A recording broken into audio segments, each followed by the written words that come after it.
మొదటి కొరింథీ పత్రిక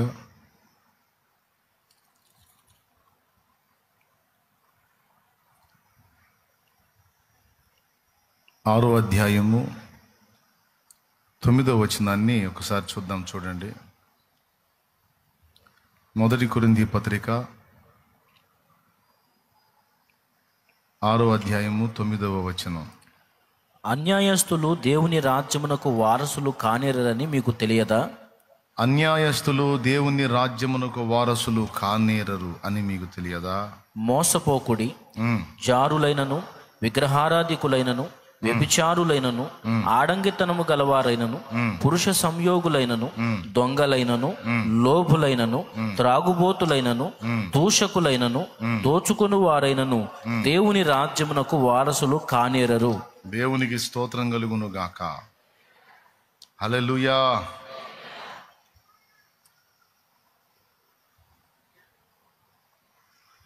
చిన్న మాట ప్రార్థన చేసుకుని దేవుని వాక్య నడిపింపును పొందుదాం.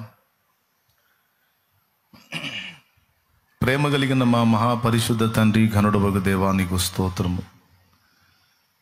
ఈ ఆదివారం వేళ 2వ కూటంలో మమ్మల్ని అందరినీ సమకూర్చిన విధానం కొరకు స్తోత్రమయ్యా. నీ దాసుడు బలహీనుడు ప్రభు, నీ బలహీన దాసుని మరుగు చేసి నీవే నీ బిడ్డలతో మాట్లాడు.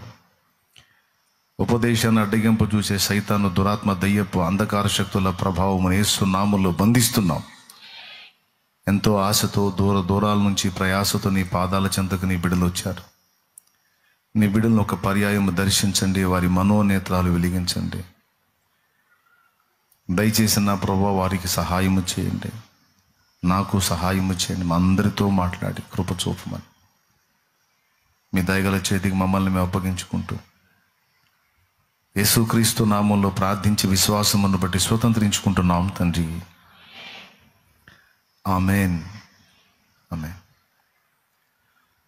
ప్రభునందు ప్రియులారా, ఇప్పుడు మనం చదువుకున్న ఈ వాక్య భాగంలో అన్యాయస్తులు దేవుని రాజ్యానికి వారసులు కానేరరు అని అపోస్తలుడైన పౌలే ఈ మాట సెలవిచ్చాడు పరిశుద్ధాత్మ ప్రేరణలో. మోసపోకుడి అని మొదలుపెట్టి రకరకాల పాపాలలో జీవిస్తున్న వాళ్ళని గురించి మాట్లాడాడు.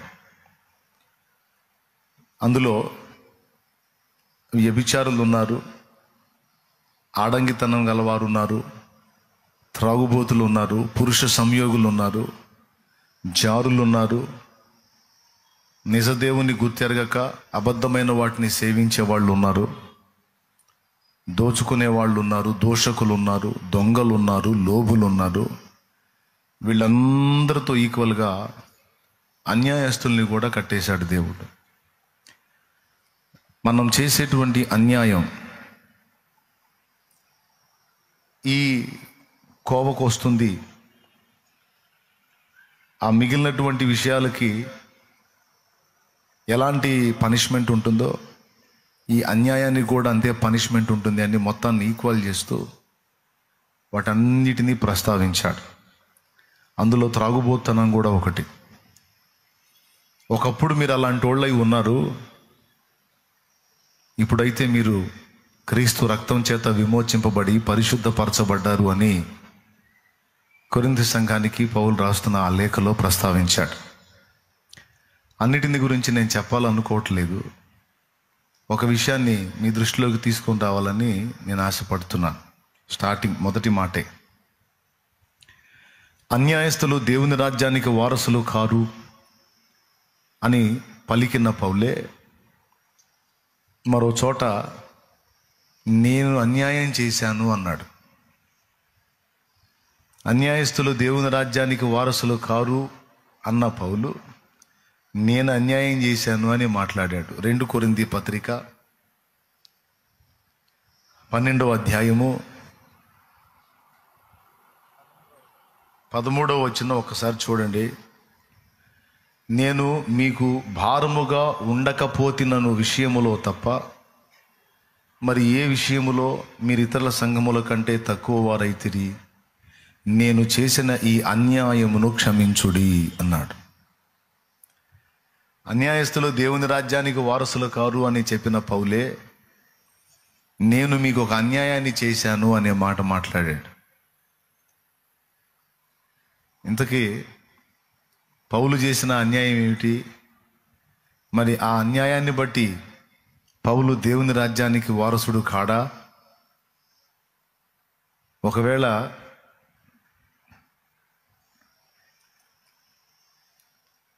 దేవుని రాజ్యానికి వారసుడు కాకపోతే, మంచి పోరాటం పోరాడి తిని, నా పరుగు కడముట్టించి తిని, నా విశ్వాసం కాపాడుకుంటుని, ఇక మీదట నా కొరకు నీతి కిరీటం ఉంచబడి ఉన్నదని ఎలా చెప్పాడు? అన్యాయస్తులు దేవుని రాజ్యానికి వారసులు కారంటాడు. నేను చేసిన ఈ అన్యాయం క్షమించండి అంటాడు. నాకు ఇక నీతి కిరీటం ఉంది అంటాడు. ఈ మూడు పక్క పక్కన పెట్టి చదువుకుంటే కొంచెం మనకి ఇబ్బందికరంగా అనిపిస్తుంది. అయితే 1 కొరింథీ పత్రిక 6వ అధ్యాయం 9వ వచనంలో అన్యులుగా ఉండి, కొరింథీ సంఘస్థులు అన్యులుగా ఉండి వాళ్ళు ఎలాంటి జీవితం జీవించారో ఆ విషయాలను ప్రస్తావించి, ఇప్పుడు వారు క్రీస్తు రక్తం చేత విమోచింపబడి పరిశుద్ధపరచబడి పరిశుద్ధులుగా ఉండుటకు పిలువబడ్డారు అనే విషయాన్ని ప్రస్తావించాడు. అంటే వారి గతాన్ని గురించి ఆయన ఎత్తి మాట్లాడాడు. సరే, వారి గతమైన ప్రస్తుతమైన అన్యాయం అన్యాయమే, అన్యాయం అన్యాయమే. అన్యాయస్తులు దేవుని రాజ్యానికి వారసులు కారు. అది గతమైన ప్రస్తుతమైన ఎప్పటికీ అన్యాయం మంచిది కాదు. దేవుడు పాత నిబంధనలో అయినా కొత్త నిబంధనలో అయినా ఆయన కోరినటువంటి కోరికలలో ఎక్కువసార్లు ప్రస్తావించింది మనల్ని కలిగి ఉండమన్నది న్యాయ ప్రవర్తన, దైవిక ప్రేమ, కనికరం. ఈ మూడే మెయిన్గా ప్రస్తావించాడు ఎక్కడ బట్టినా. న్యాయ ప్రవర్తన, దైవిక ప్రేమ, కనికరం. ఈ మూడింటిని దృష్టిలో పెట్టుకొని నడుచుకోమన్నాడు. బాగా వినండి. పాత నిబంధనలోనూ న్యాయాన్ని గౌరవించాడు, క్రొత్త నిబంధనలో కూడా న్యాయాన్ని గౌరవించాడు దేవుడు.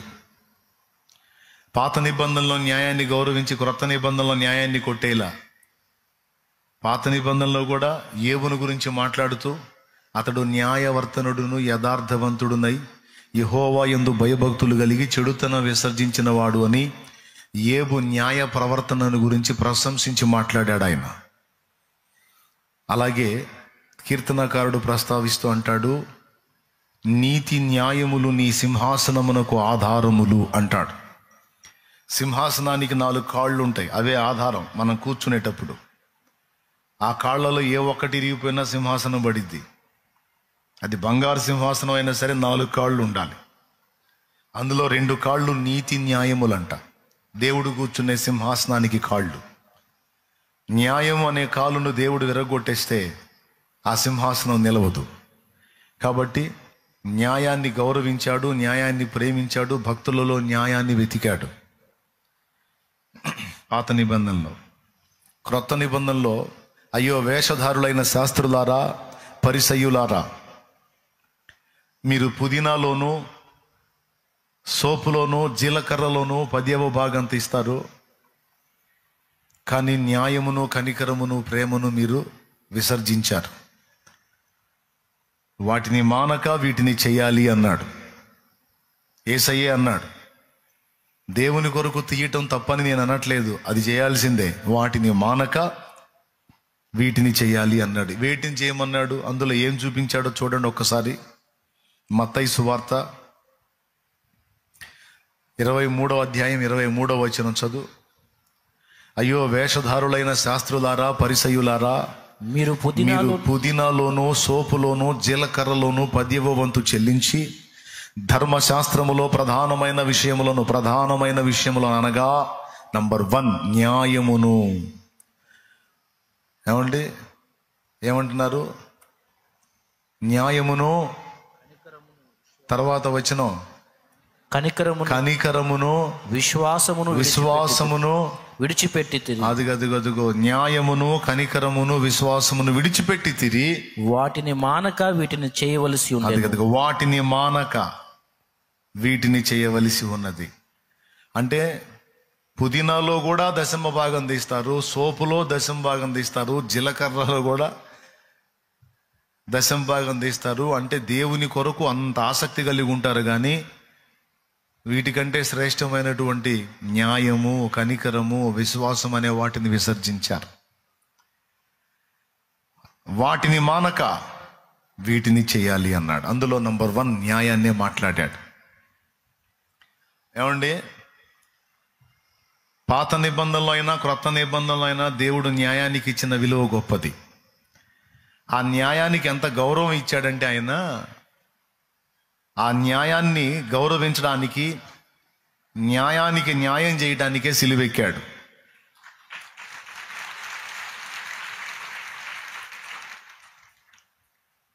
ఒకవేళ న్యాయాన్ని దేవుడు పట్టించుకోకపోతే ఆయన సిలువలో ప్రాణం పెట్టాల్సిన అవసరం లేదు. ఎందుకంటే న్యాయం ప్రకారం మనందరం పాపులం, న్యాయం ప్రకారం మనందరం శిక్షార్హులం, న్యాయం ప్రకారం మనందరం అగ్నిగుండానికి వెళ్ళవలసిన వారం. అయితే మనందరం చేసినటువంటి దోషాలకు మనందరి తండ్రిగా న్యాయం ప్రకారం మనకు శిక్ష విధించి, మన మీదికి న్యాయం ప్రకారం రావాల్సిన శిక్షను మన స్థానంలో ఆయన తన మీద వేసుకొని, మన మీదున్న ప్రేమను బట్టి మనల్ని తప్పించి, న్యాయం మీదున్న గౌరవాన్ని బట్టి న్యాయాన్ని గౌరవించి ఆ దోష శిక్షను తన మీద వేసుకొని అటు మనల్ని రక్షించడానికి, న్యాయాన్ని గౌరవించడానికి మనందరికీ ప్రతిగా ఆయన సిలువలో బలి కావాల్సి వచ్చింది. దీన్ని బట్టి మనకు అర్థమైంది దేవుడు న్యాయమును ఎంత ప్రేమిస్తాడో, న్యాయ ప్రవర్తనను ఎంత ఇష్టపడతాడో, న్యాయాన్ని తప్పి మనం అడుగులు వేస్తే ఎంత అసహించుకుంటాడో, ఎంత ఇబ్బంది పడతాడో మనకి బైబిల్ గ్రంథం మొత్తం కూడా సాక్ష్యం ఇస్తుంది. అంటే తన ప్రాణం కంటే ఎక్కువగా న్యాయాన్ని ప్రేమిస్తాడు దేవుడు, ధర్మాన్ని ప్రేమిస్తాడు, సత్యాన్ని ప్రేమిస్తాడు, నీతిని ప్రేమిస్తాడు, దుర్నీతిని ద్వేషిస్తాడు. ఇదంతా మనలో న్యాయ ప్రవర్తన కలిగి ఉండునట్లు ఈ మాటలు మీ హృదయాల్లో నాటనివ్వండి. మనల్ని మనం పరిశీలించి చూసుకున్నప్పుడు మనం చేసే అన్యాయాలు ఏందో, ఎవరెవరి విషయంలో ఎలాంటి న్యాయాలు కనపరుస్తామో మన మనస్సాక్షికి తెలుసు, దేవుడికి తెలుసు. అందుకే క్రీస్తునందున్న మనందరం కూడా న్యాయ ప్రవర్తనను దేవుడు ఇష్టపడతాడనే విషయాన్ని దృష్టిలో పెట్టుకొని మనం జాగ్రత్తగా నడుచుకోవాలి. సరే, నేను చెప్పగోరినటువంటి అసలు పాయింట్కి వస్తాను. నేను న్యాయాన్ని దేవుడు ప్రేమిస్తాడు. అసలు యేసు ప్రభు నాకు నచ్చింది అక్కడే, యేసు ప్రభు నాకు నచ్చింది అక్కడే. మిగిలిన వాళ్ళలాగా న్యాయాన్ని నిలబెట్టడానికి అన్యాయాలు చేయలే. ఒక ఆయన ఒక అన్యాయం చేస్తాడు, ఎందుకు ఈ అన్యాయం చేసావంటే న్యాయాన్ని నిలబెట్టడానికి చేశాను అంటాడు. ఒక ఆయన ఒక అబద్ధం ఆడతాడు, ఎందుకు అబద్ధం ఆడావంటే సత్యాన్ని నిలబెట్టడానికి అబద్ధం ఆడాను అంటాడు. ఎంత దిక్కుమాలిన లాజిక్లు. అర్థమైందా? అవన్నీ రైట్ కాదు. న్యాయాన్ని నిలబెట్టడానికి అన్యాయం చేయటం, సత్యాన్ని నిలబెట్టడానికి అసత్యం ఆడటం రైట్ కాదు. న్యాయాన్ని నిలబెట్టడానికి తన ప్రాణాన్నే పణంగా పెట్టిన వాడు యేసుక్రీస్తు ప్రభు. న్యాయాధిపతిగా నేరస్తులకు శిక్ష విధించటం న్యాయం, అది జడ్జి న్యాయం. మరి కన్న తండ్రిగా బిడ్డల్ని రక్షించుకోవటం తండ్రి న్యాయం. అందుకే జడ్జి న్యాయాన్ని బట్టేమో పాపికి శిక్ష విధించాడు, తండ్రి న్యాయాన్ని బట్టేమో తన బిడ్డను రక్షించడానికి తన ప్రాణమునే పెట్టాడు. ఇంత స్పష్టమైనటువంటి విషయం నేను వెంబడించిన విశ్వాసంలో నాకు కనబడలా. అంత కవరింగులు, కన్విన్స్లే తప్ప అందులో నాకు న్యాయం కనబడలా. కానీ యేసు ప్రభువులో న్యాయం 100% నాకు కనబడింది. అందుకు కనెక్ట్ అయ్యాను నేను. స్తోత్రం చెప్పండి. ఈరోజు ఆ న్యాయాన్ని బట్టి మనందరినీ విమోచించడానికి సిలువనెక్కి ప్రాణం పెట్టిన ప్రభు, విశ్వాస న్యాయాన్ని బట్టి తనను నమ్మిన వారందరి రక్షణకు కారకుడయ్యాడు.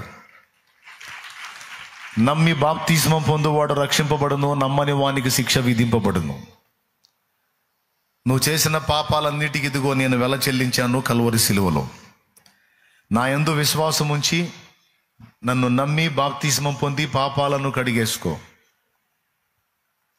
మారు మనసు పొంది రక్షణ పొందు.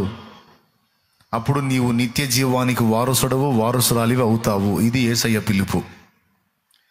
దీన్ని మీరు గౌరవించి మీలో చాలా మంది రక్షణ పొందారు. ఎంతమంది పొందారో చేతులు ఎత్తండి.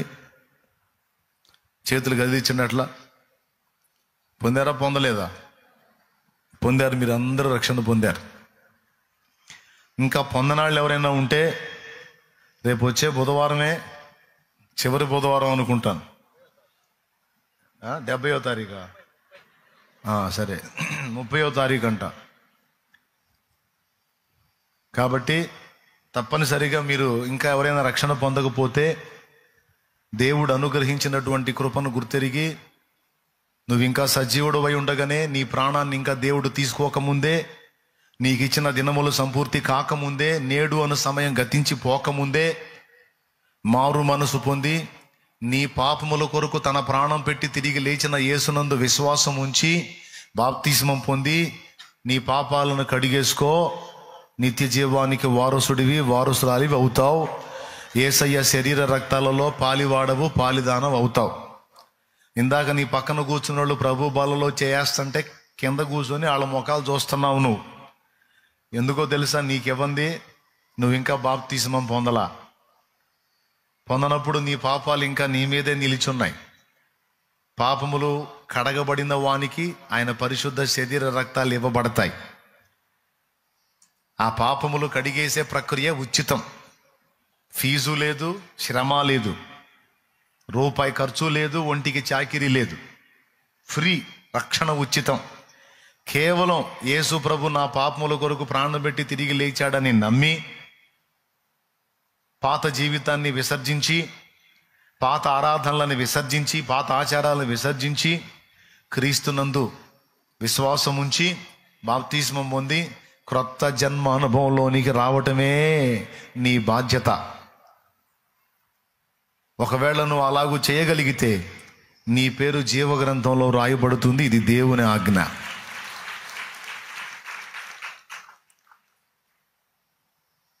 ఏమండి? ద్విజుడు, బ్రాహ్మణుణ్ణి ద్విజుడు అంటారు. కులపరంగా ద్విజుడు కాదండి. ద్వి అంటే రెండు, జ అంటే జన్మ.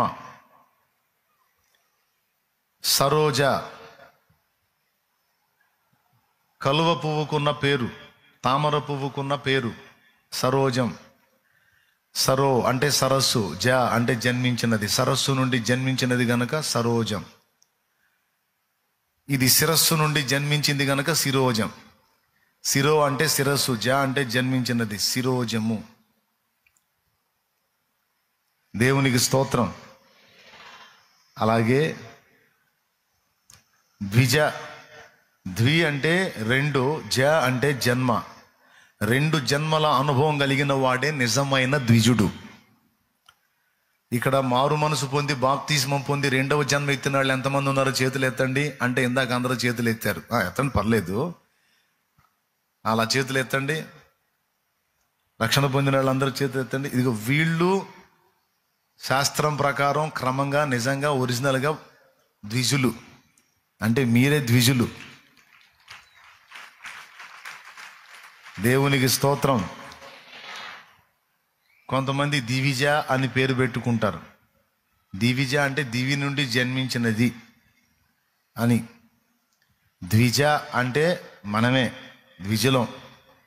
తల్లి గర్భము నుండి జన్మించిన జన్మ ఒకటి, యేసుక్రీస్తునందు విశ్వాస మూలమున, నీటి మూలమున, ఆత్మ మూలమున జన్మించిన జన్మ ఒకటి, బాప్తిస్మం ద్వారా జన్మించిన జన్మ, క్రొత్త జన్మ. రెండు జన్మల అనుభవం మనకుంది. ప్రియులారా, అందరికీ చెప్తున్నా, ఇంకా బాప్తిస్మం పొందిన వాళ్ళకి చెప్తున్నా, నా బాధ్యత. భూమి మీద ఉండగానే రెండు జన్మల అనుభవం పొందావా? ధన్యుడివి, ధన్యురాలివి. ఒక్క మరణమే నీకుంటది. ఒక్క మరణమే నీకుంటది. భూమి మీద ఉండగానే నువ్వు 2 జన్మల అనుభవం పొందినట్టయితే ఒక్క మరణమే నీకు. అలా కాకుండా ఒక్క జన్మతోనే నువ్వు ఆగిపోతే 2 సార్లు చావాల్సి ఉంటుంది నువ్వు. క్లియర్గా అర్థమైంది అనుకుంటాను నేను. కాకపోతే మళ్ళీ చెబుతా, ఇబ్బంది ఏం లేదు. భూమి మీద ఉండగానే 2 జన్మల అనుభవం నువ్వు పొందినట్టయితే ఒక్కసారే నీవు చావవలసి ఉంటుంది, 2వ మరణం నీకు లేదు. అలా కాకుండా ఒక్క జన్మ అంటే తల్లి గర్భం నుండి జన్మించిన జన్మతోనే ఆగిపోయి క్రీస్తు యేసునందు క్రొత్త జన్మ నువ్వు ఎత్తకపోతే ఒక్క జన్మతో నువ్వు ఆగినట్టు. అప్పుడు నువ్వు 2 సార్లు చావాల్సి ఉంటుంది. 1 శరీర మరణం, 2 ఆత్మ నరకానికి వెళ్ళటం. ఆ నరకానికి వెళ్ళడాన్ని కూడా 2వ మరణం అన్నాడు. ప్రకటన గ్రంథము 21వ అధ్యాయము 10వ వచనం చూడు, 9వ వచనం చూడు.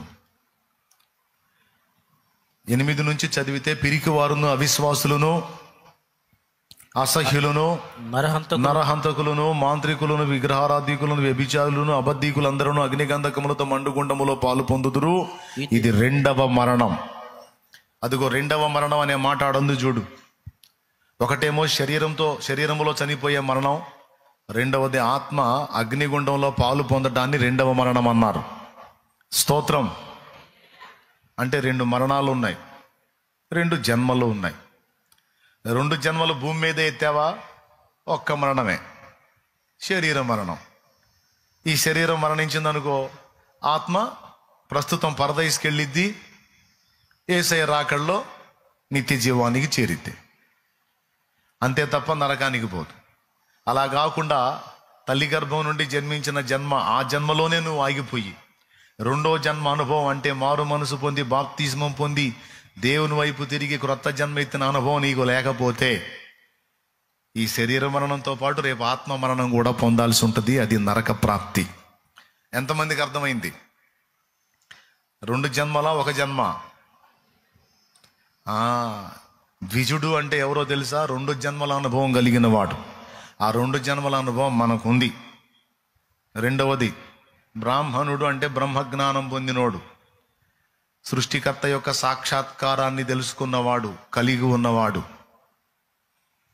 చాలామంది మనుషులు వెతుకుతున్నారు. బ్రాహ్మణుడు అని పేరు పెట్టుకున్న వ్యక్తులు సైతం వెతుకుతున్నారు. కానీ అసలు సిసలైనటువంటి సృష్టికర్త, యజ్ఞమై తిరిగి లేచినటువంటి సృష్టికర్త, ప్రజాపతి ఎవరైతే ఉన్నాడో ఆయన మనకు దొరికాడు. ఆ సృష్టికర్తను కూర్చున్నటువంటి జ్ఞానాన్ని పొందింది మనం. ఆయన ఎవరో ఆ జ్ఞానం మనకు తెలిసింది. ఆయన ఎలా వస్తాడో భూమి మీదికి ఆ జ్ఞానం మనకు తెలిసింది. ఆయన ఎందుకు మనల్ని నిర్మించాడో ఆ జ్ఞానం మనకు తెలిసింది. భూమి మీద నడుస్తున్న ఈ కథ ఎందుకు నడుస్తుందో ఆ జ్ఞానం మనకు తెలిసింది. రేపు మన మరణానంతరం, ఈ లోక ముగింపు తర్వాత నెక్స్ట్ ఏం జరగబోతుందో ఆ జ్ఞానం కూడా మనకు తెలిసింది. ఇదంతా సృష్టికర్తను మనం చేరుకోవటం ద్వారా మనకు అబ్బిన జ్ఞానం. ఆ సృష్టికర్తను కనుగొన్నవాడే బ్రహ్మజ్ఞానం పొందినవాడు. బ్రహ్మజ్ఞానం పొందినవాడే బ్రాహ్మణుడు, ఒరిజినల్ మనం. దేవునికి స్తోత్రం కలుగును గాక. హల్లెలూయా. ఇక బ్రహ్మజ్ఞానం పొందినోడు పేరుకి బ్రాహ్మణుడు అని చెప్పుకున్న ప్రయోజనం లేదు. కాబట్టి ఇకపోతే పురోహితుడు అనే పదం కూడా ఉంటుంది.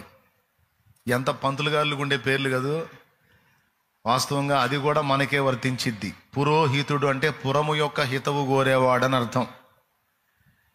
ఈరోజు మారు మనసు పొంది 2 జన్మల అనుభవం పొంది బ్రహ్మజ్ఞానం పొంది ఈ రెండింటితో పాటు పురము యొక్క హితవు కోరి ప్రతిదినం ప్రార్థన చేస్తూ పుర ప్రజలకు క్రీస్తు సువార్త ప్రకటిస్తూ వాళ్ళందరికీ కూడా సృష్టికర్త సాక్షాత్కారాన్ని గూర్చి బోధించి వారందరినీ కూడా నిత్య జీవ ప్రాప్తులుగా చేయడానికి ఎన్నో మాటలు, దోషంలు, అవమానాలు, దెబ్బలు, అన్ని రకాలు వాటికి సహించి భరించి సమాజాన్ని ప్రేమించి పురము యొక్క హితవు కోరే ఒరిజినల్ పురోహితుడు క్రైస్తవుడే. దేవునికి స్తోత్రం కలుగును గాక. అతిశయోక్తులుగా చెప్పటం కాదు, ఒరిజినల్ ఇందులో ఉందని చెప్తున్నాను నేను. అర్థమైనవాడు అర్థం చేసుకుంటాడు, అర్థం కానివాడు ఆవేశపడి వస్త్రములు చించుకుంటాడు. చించుకుంటే చించుకొని చేయగలిగింది ఏం లేదు. నేను చెప్పింది నిజం. ఓకే. చెప్పబడిన 3 పేర్లకు తగినవాడు ఎవరయ్యా అంటే యేసు ప్రభుని నమ్ముకున్నాడు. కాబట్టి ద్విజుడు 2 జన్మల అనుభవం కలిగిన వాడు. ఈ 2వ జన్మ అనుభవమే బాప్తిస్మం ద్వారా కలిగే జన్మ. తల్లి గర్భము నుండి జన్మించేది ఒక జన్మ, యేసునందు విశ్వాసం ఉంచి నమ్మి బాప్తిస్మం పొంది పాత జీవితంలో పాతి పెట్టబడి క్రీస్తునందు నూతన సృష్టిగా జన్మించేది రెండవ జన్మ. కాబట్టి ఇక్కడ ఉన్న వాళ్ళకి చెప్తున్నా, ఫీజు లేదు, ఒంటికి శ్రమ లేదు, ఉచితం రక్షణ. రెండవ జన్మ ఉచితం సోదరులారా. పొందితే ధన్యులు, పొందకపోతే మీ కర్మ, నేను చేయగలిగింది ఏం లేదు. బలవంతంగానైనా సరే ఇవ్వండిరా అంటే మొత్తాన్ని ఎప్పుడో దొరికినట్టు ఆయన చేసేవాడిని. అసలు ఆ ఛాన్సే ఇవ్వలా దేవుడు. ఒక వ్యక్తి తనను తాను గుర్తించాలి, నిజ దేవుణ్ణి గుర్తించాలి, తన పాపములను గుర్తించాలి, తన పాపములను ఒప్పుకోవాలి, మారు మనసు పొందాలి. అయ్యా నాకు బాప్తిస్మం ఇయ్యండి అయ్యా అని అడగాలి. విషయాలు తెలుసుకొని అడిగితే అప్పుడు ఇవ్వాలి. అంతేగాని ప్రలోభ పెట్టి కానీ బలవంత పెట్టి కానీ ఏ విధం చేత కూడా ఇవ్వకూడదు. ఇస్తే చెల్లదో, నేను ఇవ్వను. స్పష్టంగా నా దగ్గరకు వచ్చి చెప్పాలి, నేను పాపినయ్యా, నా పాపాల కోసం నా ప్రభు సిలువలో ప్రాణం పెట్టి తిరిగి లేచాడు, ఆయన యందు నేను విశ్వాసం ఉంచుతున్నాను, నేను నిత్య జీవము చేరునట్లు, నా పాపములన్నీ కడగబడినట్లు నాకు బాప్తిస్మం ఇయ్యండి అయ్యా అని అడిగితే అప్పుడు ఇస్తా. దేవునికి స్తోత్రం, హల్లెలూయా. యేసు ప్రభు న్యాయమును ఎంత బాగా నెరవేర్చాడో చూడండి. న్యాయాధిపతి న్యాయము, తండ్రి న్యాయం, రెండు న్యాయాలు నెరవేర్చాడు. ఈ ఒక్కటే కాదండి, బైబిల్లో ఏదైనా సరే క్లియర్గా ఉంటుంది. కన్ఫ్యూజ్గా అర్థం కాకుండా గందరగోళం గజిబిజిగా ఉండదు. అదే బైబిల్ స్పెషల్. మైండ్ సరిగ్గా పనిచేసిన పిల్లోడికి కూడా అర్థమైద్ది దేవుని న్యాయం ఏంటో. అలాంటి నీతిమంతుడు న్యాయాధిపతి అయిన నా ప్రభు మీ అందరికి ఇస్తున్నటువంటి పిలుపు ఏంటంటే, రక్షణ పొందావా? అట్లయితే స్థిరంగా ఉండు, మరణం వరకు నమ్మకంగా ఉండు. నా వెనక ఏదో రాశారు చూడండి, మరణం వరకు నమ్మకంగా ఉండు, నేను నీకు రక్షణ పొందిన వాళ్ళకి. అది రక్షణ పొందలేదా? అట్లయితే శుభవార్త, రేపు వచ్చే బుధవారం ఉదయం 10 ఉంటే ఓ జత బట్టలు తీసుకొని రా, లేకపోతే ఆమెతోనరా. ఎందుకంటే నేను కట్టు బట్టల మీదే పోయి బాప్తీసం పొందా. కాబట్టి నేడే రక్షణ దినం, ఇదే అనుకూల సమయం. కాబట్టి 50 మంది ప్రజానీకం ఎంతమంది ఇంకా బాప్తీసం పొందలేదో, యేసు ప్రభుకి ఇంకా హృదయంలో స్థానం ఇయ్యలేదో, ఇంకా రక్షకుడిని జీవితంలోకి ఆహ్వానించలేదో, ఇంకా సృష్టికర్తకు నీ జీవితంలో అనుమతి ఇవ్వలేదో, వారందరికీ ప్రేమతో చెప్తున్నా, దప్పికవుతున్నవాడు నీళ్లు ఎన్ని సంవత్సరాలు ఇక్కడ పెట్టుకున్నా దాహం తీరదో, ఈ నీటిని గొంతులో పోసుకొని లోపలికి తీసుకోవాలి, అప్పుడు మాత్రమే దాహం తీరుతుంది. ఇది ఎలా నిజమో, యేసు ప్రభు మందిరంలోకి వచ్చి ఎన్ని సంవత్సరాలు కూర్చున్నా మారు మనసు పొంది పాప క్షమాపణ నిమిత్తం బాప్తిస్మం పొందకపోతే జీవగ్రంథంలో పేరు రాయబడదు, నువ్వు సంఘంలో సభ్యుడివి సభ్యురాలివి కావు, దేవునివి నీకు చెందవు. అలా కాకుండా నిత్య జీవం కావాలి, జీవగ్రంథంలో పేరు కావాలి, దేవునివి నీకు చెందాలి, సంఘంలో చేర్చబడాలి, రాకడలో ఎత్తబడాలి, నిత్య జీవ ప్రాప్తి పొందాలంటే యేసు ప్రభుని స్వీకరించు. లోపలికి అలా స్వీకరించుటయే రక్షణానుభవం. ఏమనుభవం? రక్షణానుభవం. అది నేను చెబుతున్నా. వెండి బంగారాలు నీకు లేకపోవచ్చు, ధన కనక వస్తు వాహనాలు నీకు లేకపోవచ్చు, యేసయ్య ఒక్కడుంటే చాలు. యేసయ్య లేనోడికి ఎన్నున్నా సరే ఒట్టిదే. అవేవి మరణమున అక్కరకు రావు, నిత్య జీవానికి చేర్చాలి. ఇవేవి లేకపోయినా యేసయ్య ఒక్కడుంటే ఇహమందును పరమందును కూడా నెమ్మది పొందగలవు. గనుక త్వరగా యేసును స్వీకరించు, యేసుకు నీ హృదయంలోకి ఆహ్వానించు, యేసుకు స్థానం ఇవ్వు, ధన్యుడివి ధన్యురాలి అవుతావు. ఇది శుభవార్త. నీ పాపముల నుంచి నువ్వు బయటపడటానికి నువ్వేం చేయాల్సిన అవసరంలా, సమస్తము ప్రభువే చేశాడు. గనుక కేవలం నమ్ముకో, రక్షణ పొందు, ధన్యుడివి ధన్యురాలి. ఇలాంటి ఆఫర్ ఎవరిచ్చారు? దేవుడు ప్రేమ స్వరూపి గనుక ఇచ్చాడు. ఒకవేళ నువ్వు విశ్వసించినట్లయితే విశ్వాస న్యాయమును బట్టి, నువ్వు ఆయన యందు ఉంచిన విశ్వాసమును బట్టి నిన్ను రక్షించుటకు ప్రభు సమర్థుడు. అది నువ్వు చేయకపోతే ఆయనకు సంబంధం లేదు. ఓకేనా? సృష్టికర్తగా ఉనికిలో లేని మనల్ని ఉనికిలోకి తెచ్చింది ఆయన. ఉనికిలోకి వచ్చిన మనం తేడా పడితే మనల్ని ఆ తేడా నుంచి తప్పించుకోవటానికి దారి వేసింది ఆయన, 2 చేసింది ఆయన. ఇక నడుచుకోవటం మన పని.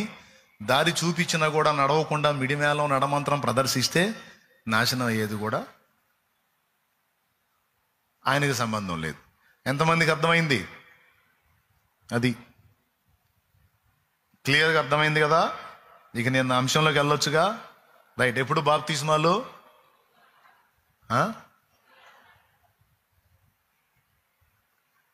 బుధవారం. ఏ బుధవారం? రైట్, గుర్తుపెట్టుకోండి. ఎవరైనా మిస్ అయినా వాళ్ళకి చెప్పండి. ఇక పాయింట్కి వస్తాను, అసలు పాయింట్కి.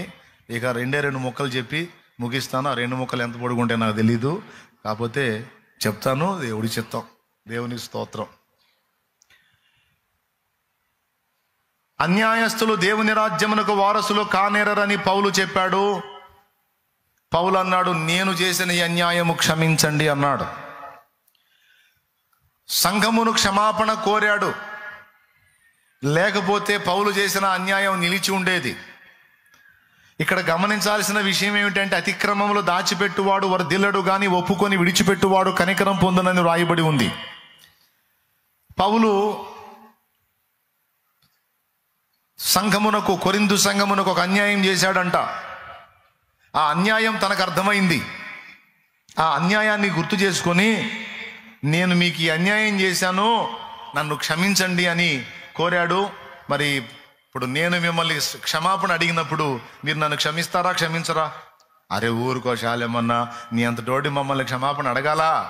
అడగాల, ఏం పర్లేదు పోన్నా అంటారు. క్షమిస్తారు కదా. రైట్.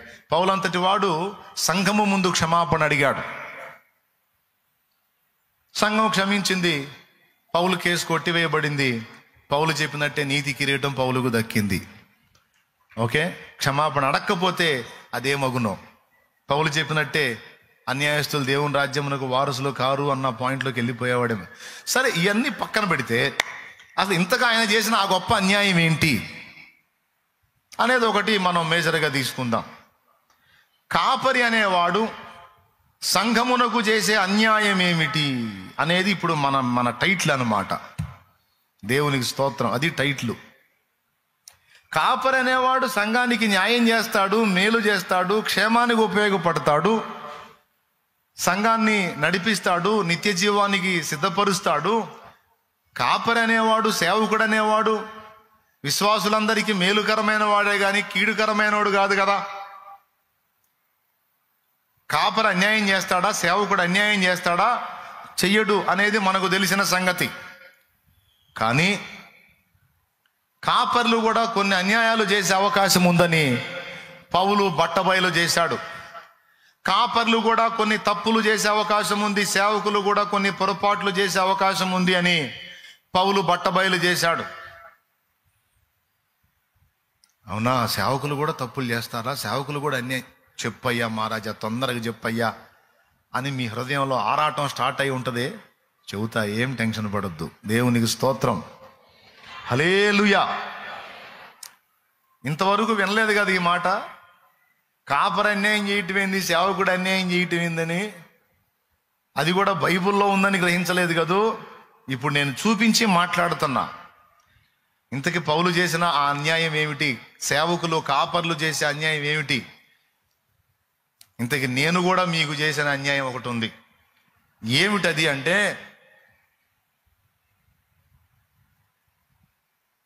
దేవుని కొరకు ఇవ్వటం అనేది నేర్పకపోవటమే దైవజనుడు సంఘమునకు చేసే ఒక విధమైన అన్యాయము. దేవునిని ప్రేమించి దేవుని కొరకు దాతృత్వంతో త్యాగము చేయుట నేర్పకపోవటమే సంఘమునకు కాపరి చేసే అన్యాయము. దేవుడు ఏం చేశాడంటే, లోకములో ఉన్న ప్రజలను ఆయన రక్తం చేత విమోచించి ఒక సంఘముగా సమకూర్చి కాపర్లుగా మమ్మల్ని నిలబెట్టి, ఒరే బాబు, నా పిల్లలకు చాలా సంగతులు నేర్పాలి మీరు, ఇదిగో ఇది నేర్పండి, ఇది నేర్పండి, ఇది నేర్పండి, ఇలా నేర్పండి, ఇలా నేర్పండి అని అనేక సంగతులు మాకు నేర్పించి మేము మీకేం నేర్పాలో దైవజనులుగా మమ్మల్ని పిలిచి ఏర్పరిచి బాధ్యత అప్పజెప్పాడు. ఆయన అప్పజెప్పిన బాధ్యతను సమర్థవంతంగా నెరవేర్చాలి. ఇది మా పని. అయితే కొన్ని విషయాలు మేము నేర్పనందున దేవుని పనికి అన్యాయం జరుగుతుంది, సంఘమునకు కూడా అన్యాయం జరుగుతుంది. అందులో మొట్టమొదటిది చెప్పుకోదగ్గది, దేవునితో మీరు వ్యక్తిగతంగా కాంటాక్ట్ అవ్వకుండా ఒక వ్యక్తిగా నేను మిమ్మల్ని నాకు కనెక్ట్ చేసుకోవటం అనేది మొదటి దోషము, మొదటి అన్యాయము.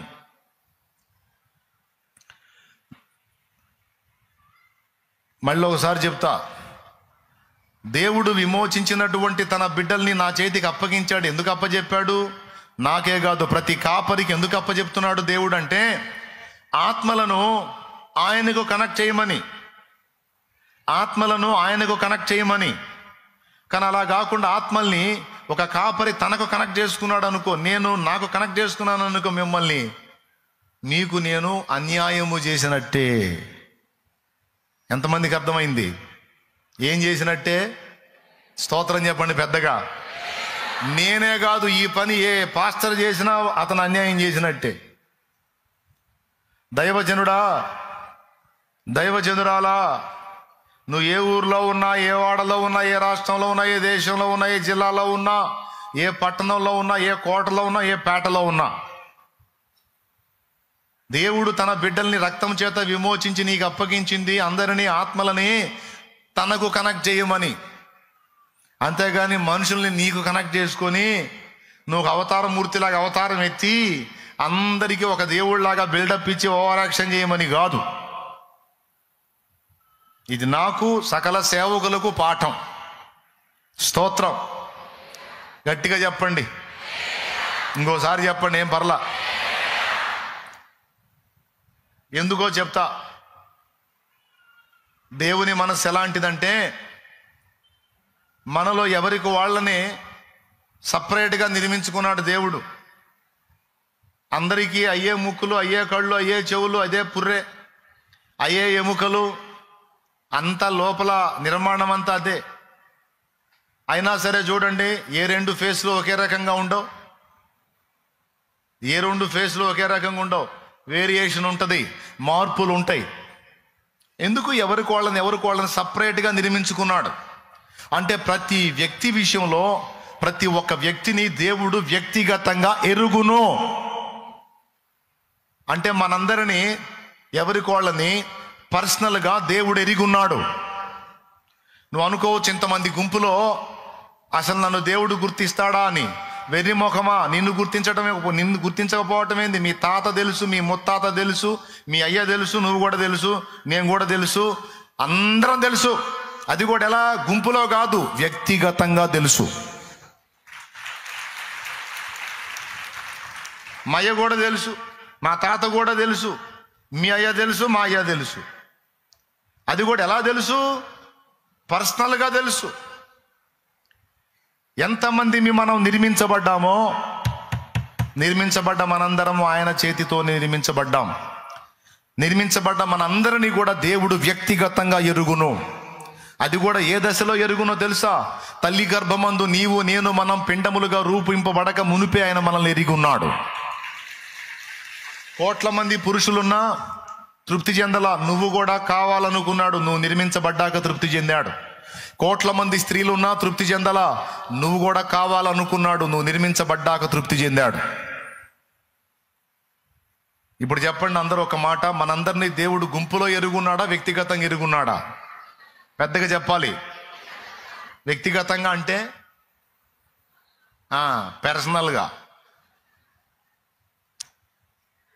పర్సనల్గా మనల్ని దేవుడు ఎరుగున్నాడు. మనల్ని అందరిని ఆయన మానిటరింగ్ చేస్తూ ఉన్నాడు, అందరిని అబ్జర్వ్ చేస్తూ ఉన్నాడు. ఎప్పటి నుంచాయా? తల్లి గర్భంలో పిండంగా రూపింపబడ్డ దగ్గర నుంచి మనం ఇప్పటిదాకా మన ప్రతి మజిలీని కూడా దేవుడు అబ్జర్వ్ చేస్తూ ఉన్నాడు. వ్యక్తిగతంగా పర్సనల్గా మనల్ని డీల్ చేస్తూ ఉన్నాడు ఆయన. బాగుంది. ఇక్కడ సమస్య ఏంటంటే,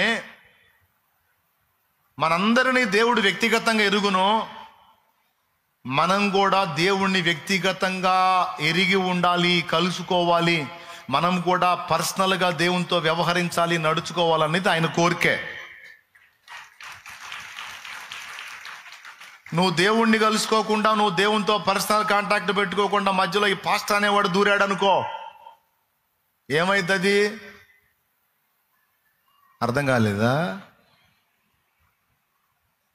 ఇది అర్థం కాకపోవటానికి ఏముంది? మధ్యలో ఈ సేవకుడు అనేవాడు దూరాడు అనుకో,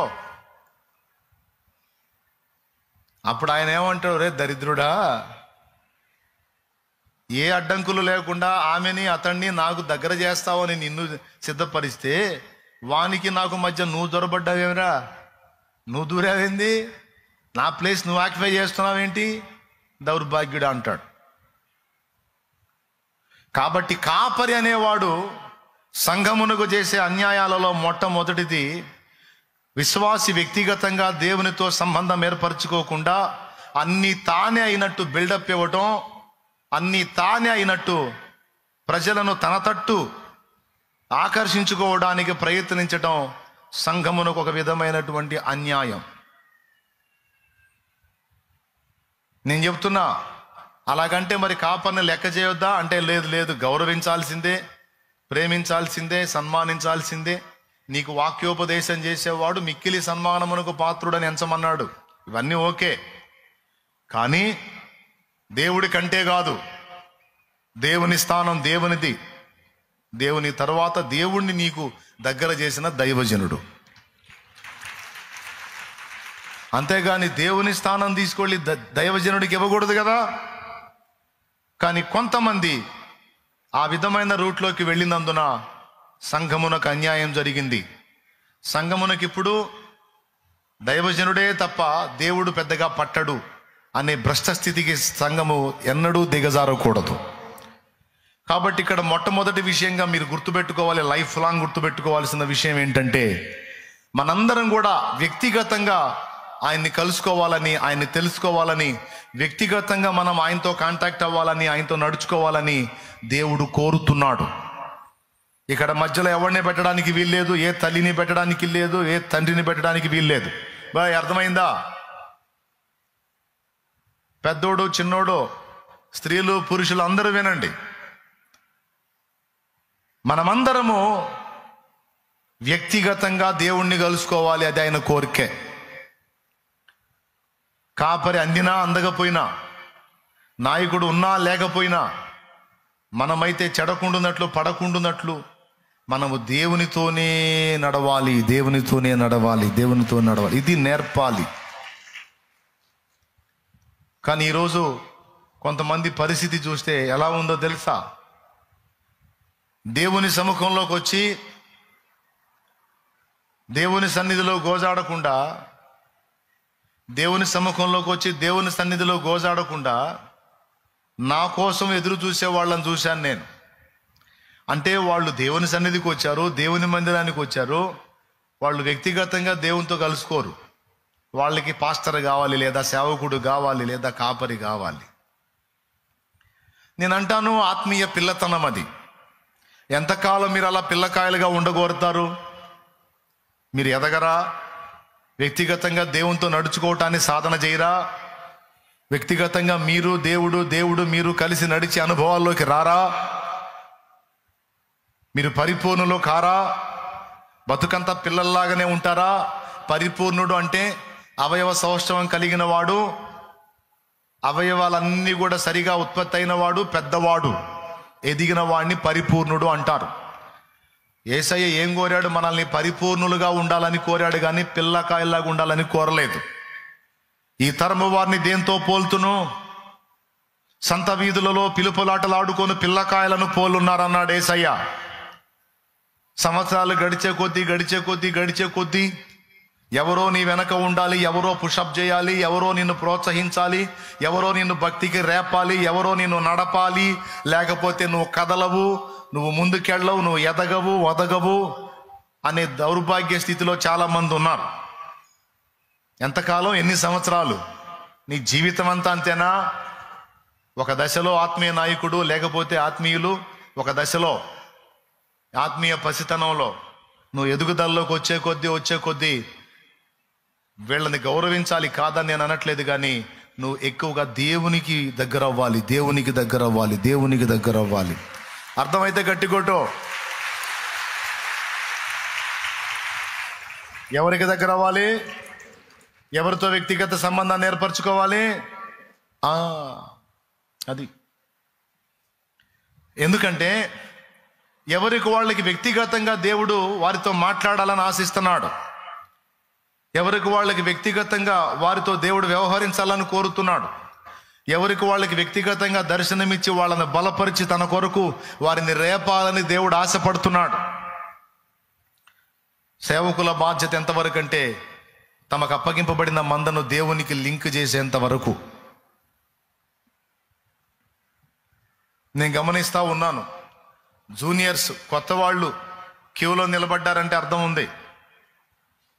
సీనియర్స్ మోకాళ్ళుని ప్రార్థన చేసి దైవస్వరం వినగలిగే అంతస్తుకు ఉండాల్సిన వాళ్ళు ప్రార్థన చేసి రోగుల మీద చేతులుంచినప్పుడు ప్రజలకు స్వస్థత కలగాల్సినటువంటి అంతస్తులో ఉండాల్సిన గుంపులో గ్లోరీ లాగా వచ్చి వాళ్ళు కూడా క్యూలో నిలబడి నా నెత్తిన కూడా చేయబెట్టన్నా అన్న స్థితికి ఉంటే అది నాకు బాధ.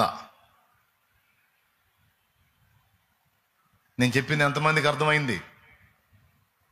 ఒకవేళ నీ గుండె చెదిరితే, నీకేదన్నా సమస్య ఉంటే, నువ్వేదన్నా బలహీనపడి ఉంటే, వ్యక్తిగతంగా నువ్వు ప్రార్థన చేసుకునే పరిస్థితి కూడా లేకపోతే, నువ్వు నన్ను ఆశ్రయించటం, నేను నీ పక్షంగా దేవుని వేడుకోవటం, నీ మీద చేతులు ఉంచటం సబబు. కానీ నీ మెట్టు ఎలాంటిదంటే, నువ్వు 10 మందికి ఉపదేశం చేసి, 10 మంది కోసం ప్రార్థన చేసి, 10 మందిని బలపరిచి ఒక గుంపుని క్రీస్తు కొరకు కట్టగలిగేంత ఆత్మీయ అంతస్తుకు దేవుడు నిన్ను ఎదిగించాడు. ఆ మెట్టుకు ఎదిగి కూడా నువ్వు సంవత్సరాలు గడిచి కూడా ఇంకా నువ్వు చిన్న బిడ్డలాగా ప్రవర్తించడం అనేది ఒక కాపరిగా నాకు బాధ, నా దేవుడికి కూడా బాధ. ప్రార్థన తోటకి వెళ్తామా? నేను కనబడనంత వరకే మన వాళ్ళకి భారం. తోటలో పొర్రపాటున నేను కనపడ్డానా? వాళ్ళు అసలు తోటకి ఎందుకు వచ్చారో, ఏ అనుభవం కోసం వచ్చారో దాన్ని వాగులో కలిపేస్తారు. ఇక నేను వచ్చిందాక అది ఎన్ని గంటలైనా సరే నిలబడే ఉంటారు, వరద బాధితుల్లాగా. వెర్రి మొఖాలు గజు. అసలు ఎందుకు వచ్చావు ప్రార్థన తోటకు? నువ్వు ఎవరిని కలుసుకుందామని వచ్చావు? శాలేమన్న ఉంటాడని వచ్చావా? శాలేమన్న దర్శిస్తాడని వచ్చావా? ఎవరి కోసం వచ్చా? దేవుని కోసం వచ్చావు. దేవుని కోసం వచ్చినప్పుడు దేవునితో కూర్చో. శాలేమన్న వస్తే అంత, రాకపోతే అంత. నువ్వు దేవుని కోసం వచ్చినప్పుడు దేవుడు గొప్ప, శాలేమన్న గొప్ప?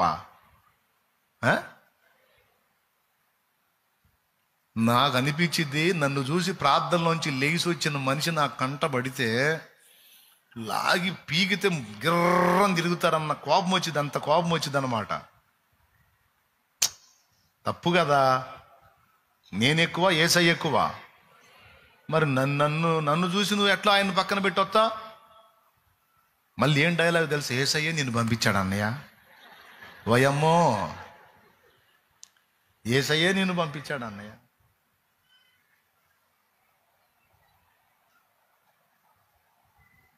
యేసయ్య నన్ను పంపించి నిన్ను ప్రార్థన నుంచి లే లే లే అని పంపించాడా?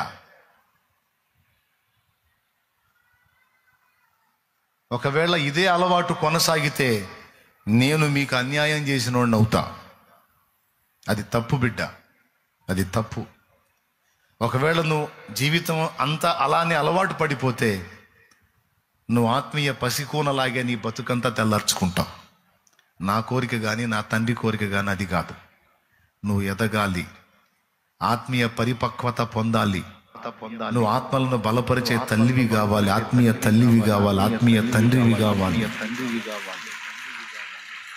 నువ్వు నా కోసమో, మరో దైవజనుడి కోసమో, మరో స్వస్థత ప్రార్థన చేసే వాళ్ళ కోసమో, మరో స్వస్థత కూటం కోసమో ఎదురు చూసేటువంటి పరిస్థితుల్లో నువ్వు ఉండొద్దు. సమస్యని దేవుని పాదాలు పట్టుకొని వ్యక్తిగతంగా నువ్వు డీల్ చేసుకునే మెట్టుకు నువ్వు ఎదగాలి. సంఘమా, ఇది నువ్వు నేర్చుకోవాలి. నిజంగా అర్థమైందా? అర్థం కాలేదా? ఎంతమందికి అర్థమైంది? దేవుడు అన్యాయస్తుడా? దేవుడు అన్యాయస్తుడా? కాదుగా. మనందరినీ ఆయన వ్యక్తిగతంగా ఎరుగున్నాడు. మనం కూడా ఆయన వ్యక్తిగతంగా ఎరిగి ఉండాలని ఆశపడుతున్నాడు.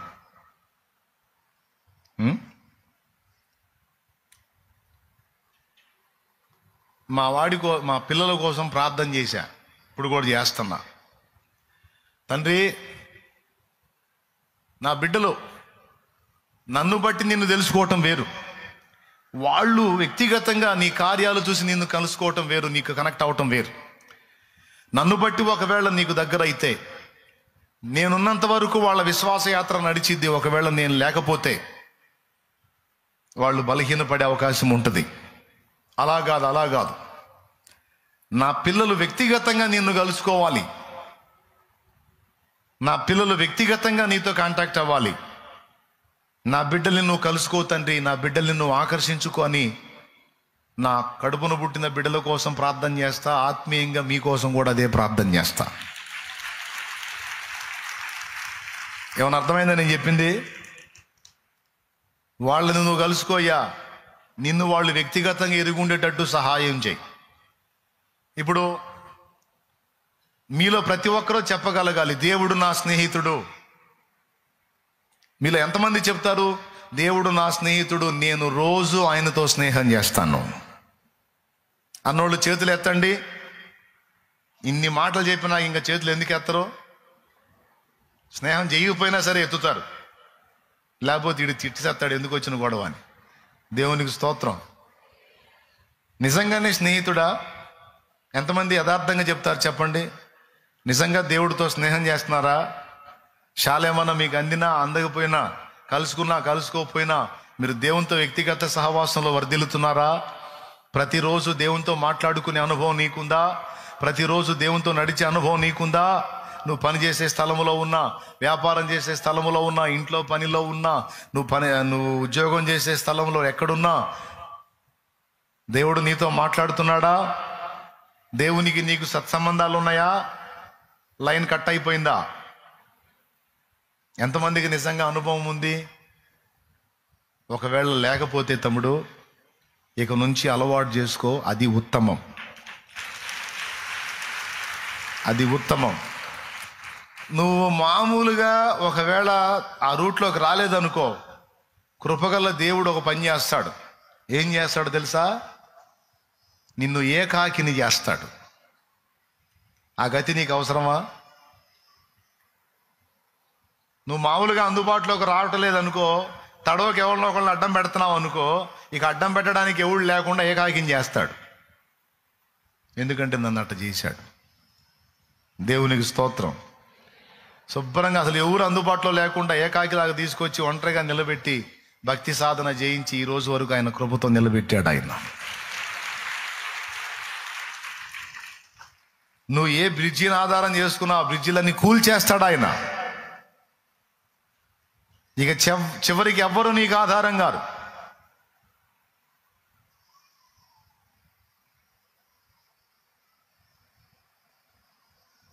ఏకాకి జీవితం భక్తులకి అలా తీసుకొచ్చి అలా నేర్పాడు. పౌలుని అరేబియా దేశం తీసుకెళ్ళాడు. యోహానుని పద్మసు ద్వీపమున ఏకాకిని చేశాడు. అవునా? ఏలియాని అరణ్యపు అనుభవంలో తీసుకెళ్ళాడు. బాప్తిస్మిచ్చు యోహానును కూడా అరణ్యపు అనుభవంలో తీసుకెళ్ళాడు. యేసయ్య కూడా ఏకాంత అనుభవం, ఒంటరి అనుభవం జీవించాల్సి వచ్చింది అరణ్యంలో. ఇదంతా ఏం చెప్తుంది? మనందరం వ్యక్తిగతంగా దేవునితో సంబంధం ఏర్పరచుకోవాలి. ఆయన, నువ్వు ఆయన. చెప్పు, నేను నా ప్రభు, నా ప్రభు నేను. ఇప్పుడు మీరే చెప్పుకోండి. అబ్బాయి అందరు చెప్పండి, శత్రు కాదు, చెప్పండి, సీరియస్ చెప్పండి. నేను నా ప్రభు, నా ప్రభు నేను. ఆయన నా స్నేహితుడు. చెప్పు, ఆయన నా స్నేహితుడు, ఆయన నా నాయకుడు, ఆయన నా సలహాదారు, ఆయన నా ఆలోచనకర్త, ఆయన నా ప్రాణప్రియుడు. ఆయనేనా? శాలేమన్నా? శాలేమన్నా అంటే పోతావు పాతాళానికి. ఆయన ఎవరాయన? ఆయన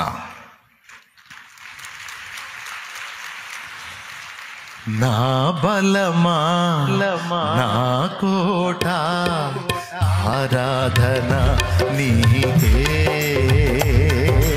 నా బలమా, నా కోట, ఆరాధన నీకే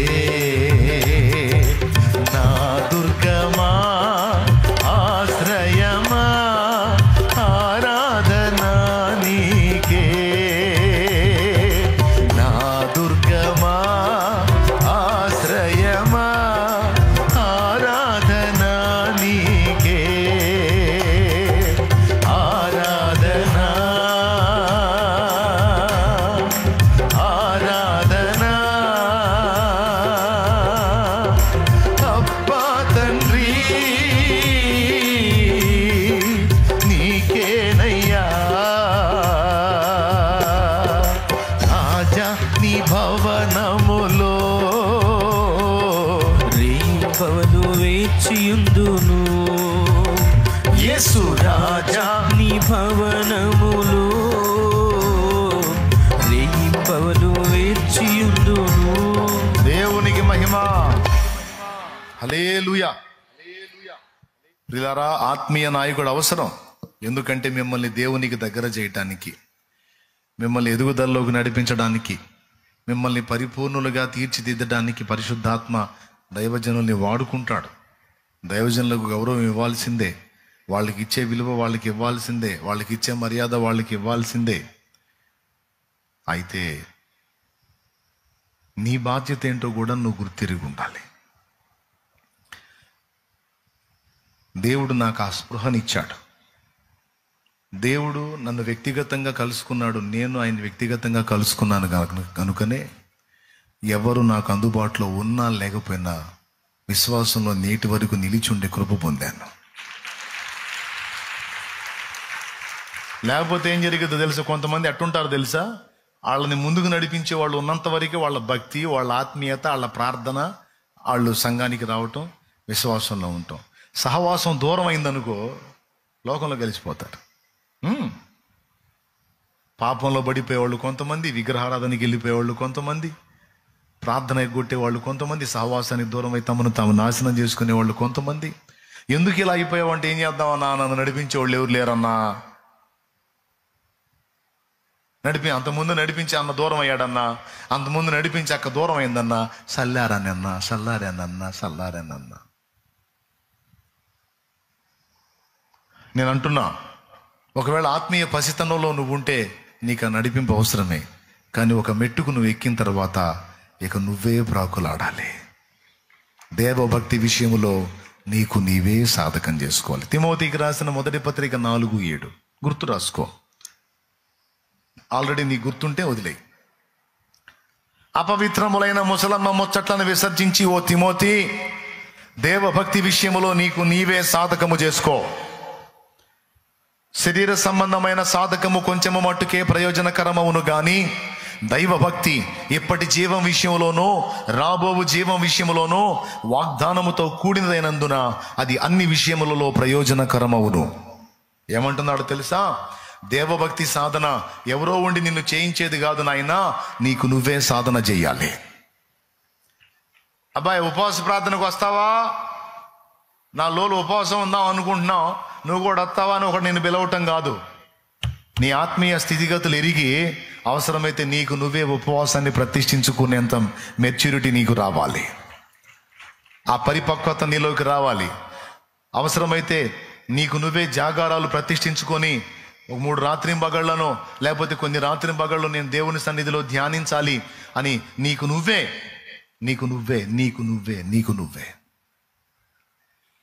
అలా ఎప్పుడైతే మీరు వ్యక్తిగతంగా దేవునితో అనుబంధాన్ని ఏర్పరచుకుంటారో, ఎప్పుడైతే వ్యక్తిగతంగా దేవుని యొద్ద నుండి మీకు సారం వస్తుందో, నేను చెప్తున్నాను, ద్రాక్షవల్లి ఫలించినట్టు మీరు ఫలిస్తారు. గట్టిగా ద్రాక్షవల్లి ఫలించినట్టు ఫలిస్తారు. అలా దేవునితో వ్యక్తిగత అనుబంధం నువ్వు ఏర్పరచుకోకపోతే, దేవునితో వ్యక్తిగత సహవాసాన్ని నువ్వు ఏర్పరచుకోకపోతే ఫలింపు నీకు ఉండదు బిడ్డ. అసలు నువ్వు నిలబట్టమే కష్టమైపోయింది. యేసయ్య ఏం చెప్పాడు తెలుసా? ద్రాక్షవల్లి పాస్టరు, తీగలు మీరు అన్లా. స్తోత్రం. అందరు చెప్పండి గట్టిగా. ద్రాక్షవల్లి అయ్యగారు, తీగలు మీరు అల్లా. ద్రాక్షవల్లి నేను, తీగలు మీరు. నా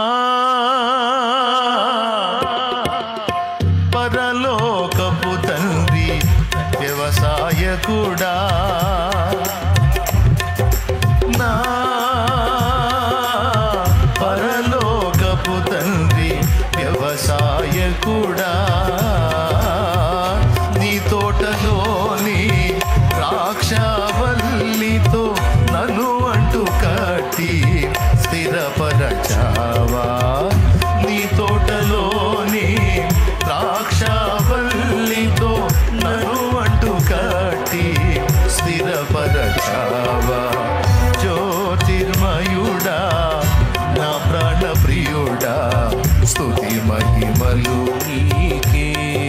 ఎవరండి తీగలెవరు? తీగల ఈగల? తీగలెవరు? ద్రాక్షవల్లి ఎవరు? ఎవరెవరితో లింక్ అవ్వాలి? ఎవరెవరితో అంటుకట్టబడాలి? ఈ పని జరిగించే పని సేవకుడిది. మిమ్మల్ని తీసుకెళ్ళి ఆయనతో అంటుకట్టే పని పరిశుద్ధాత్మ దైవజనులో ఉండి జరిగిస్తాడు. కొంతమంది నా దగ్గరకు వచ్చి శాలేమన్నా నీ వాక్యం వల్ల నేను బ్రతికానన్నా అంటారు. సంతోషం, చాలా ఆనందం, నాకు కూడా మంచి ప్రోత్సాహం. కానీ నీకు ఒక రహస్యం చెప్పనా? అసలు నువ్వు ఎవరో కూడా నాకు తెలియదు.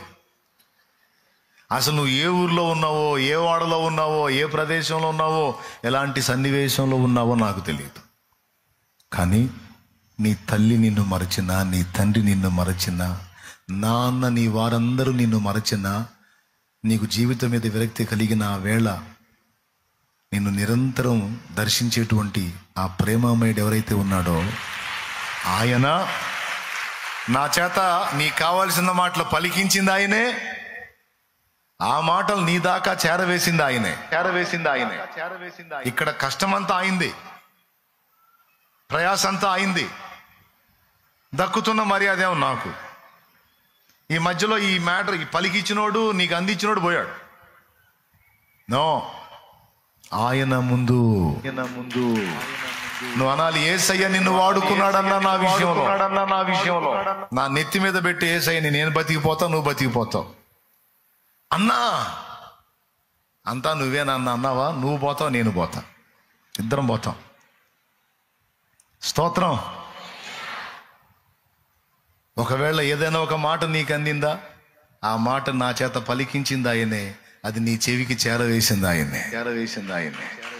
నువ్వు రకరకాల సన్నివేశాల్లో ఉన్నప్పుడు అన్ని పరిస్థితులకు అనుగుణ్యంగా ప్రతి దినము ఈ బలహీనుడి చేత నీకు కావలసిన వర్తమానాన్ని పలికిస్తుంది నా పరిశుద్ధాత్మ దేవుడు, నా యేసయ్య, నా తండ్రి.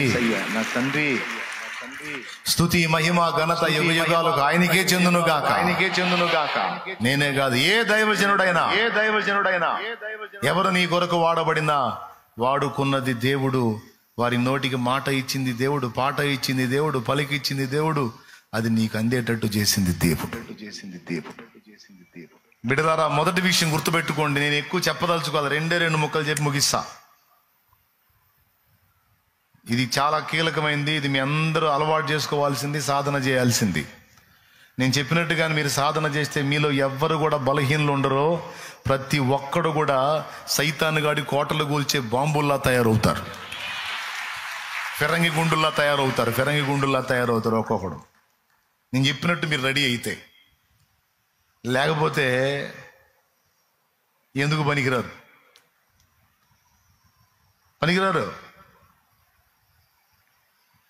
దేవుడు కోరుతున్నాడు, నువ్వు నాకు వ్యక్తిగతంగా అందుబాటులోకి రావాలి బిడ్డ. అన్నున్నాళ్లే అన్న చూసుకుంటాళ్లే, అన్న చూసుకుంటా, అక్క ఉంది అక్క చూసుకుంటుంది కాదు. నువ్వుగా ఆయనకు అందుబాటులోకి వెళ్ళాలి, ఆయనతో సహవాసం చేయాలి.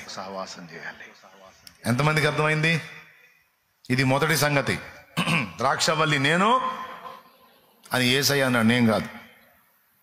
చెప్పండి, మళ్ళీ చెప్పండి. ద్రాక్షవల్లి యేసు, తీగలు మేము అని చెప్పుకో. అంటుకట్టే పని అది, అంతవరకే. తండ్రి ఆయన, పిల్లలు మీరు.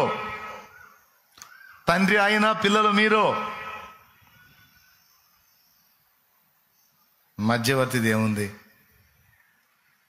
అవునా? ఎంతవరకు? ఒకవేళ మీ నాన్నని మీరు వ్యక్తిగతంగా తెలుసుకుంటే, మీ నాన్నని మీరు వ్యక్తిగతంగా కలుసుకుంటే, ఆయన నుండి డైరెక్ట్గా మీకు సరఫరా వస్తే ఖచ్చితంగా నువ్వు అధికారాన్ని పొందుతావు, అభిషేకాన్ని పొందుతావు, శక్తివంతమైన సాధనమై వాడబడతావు.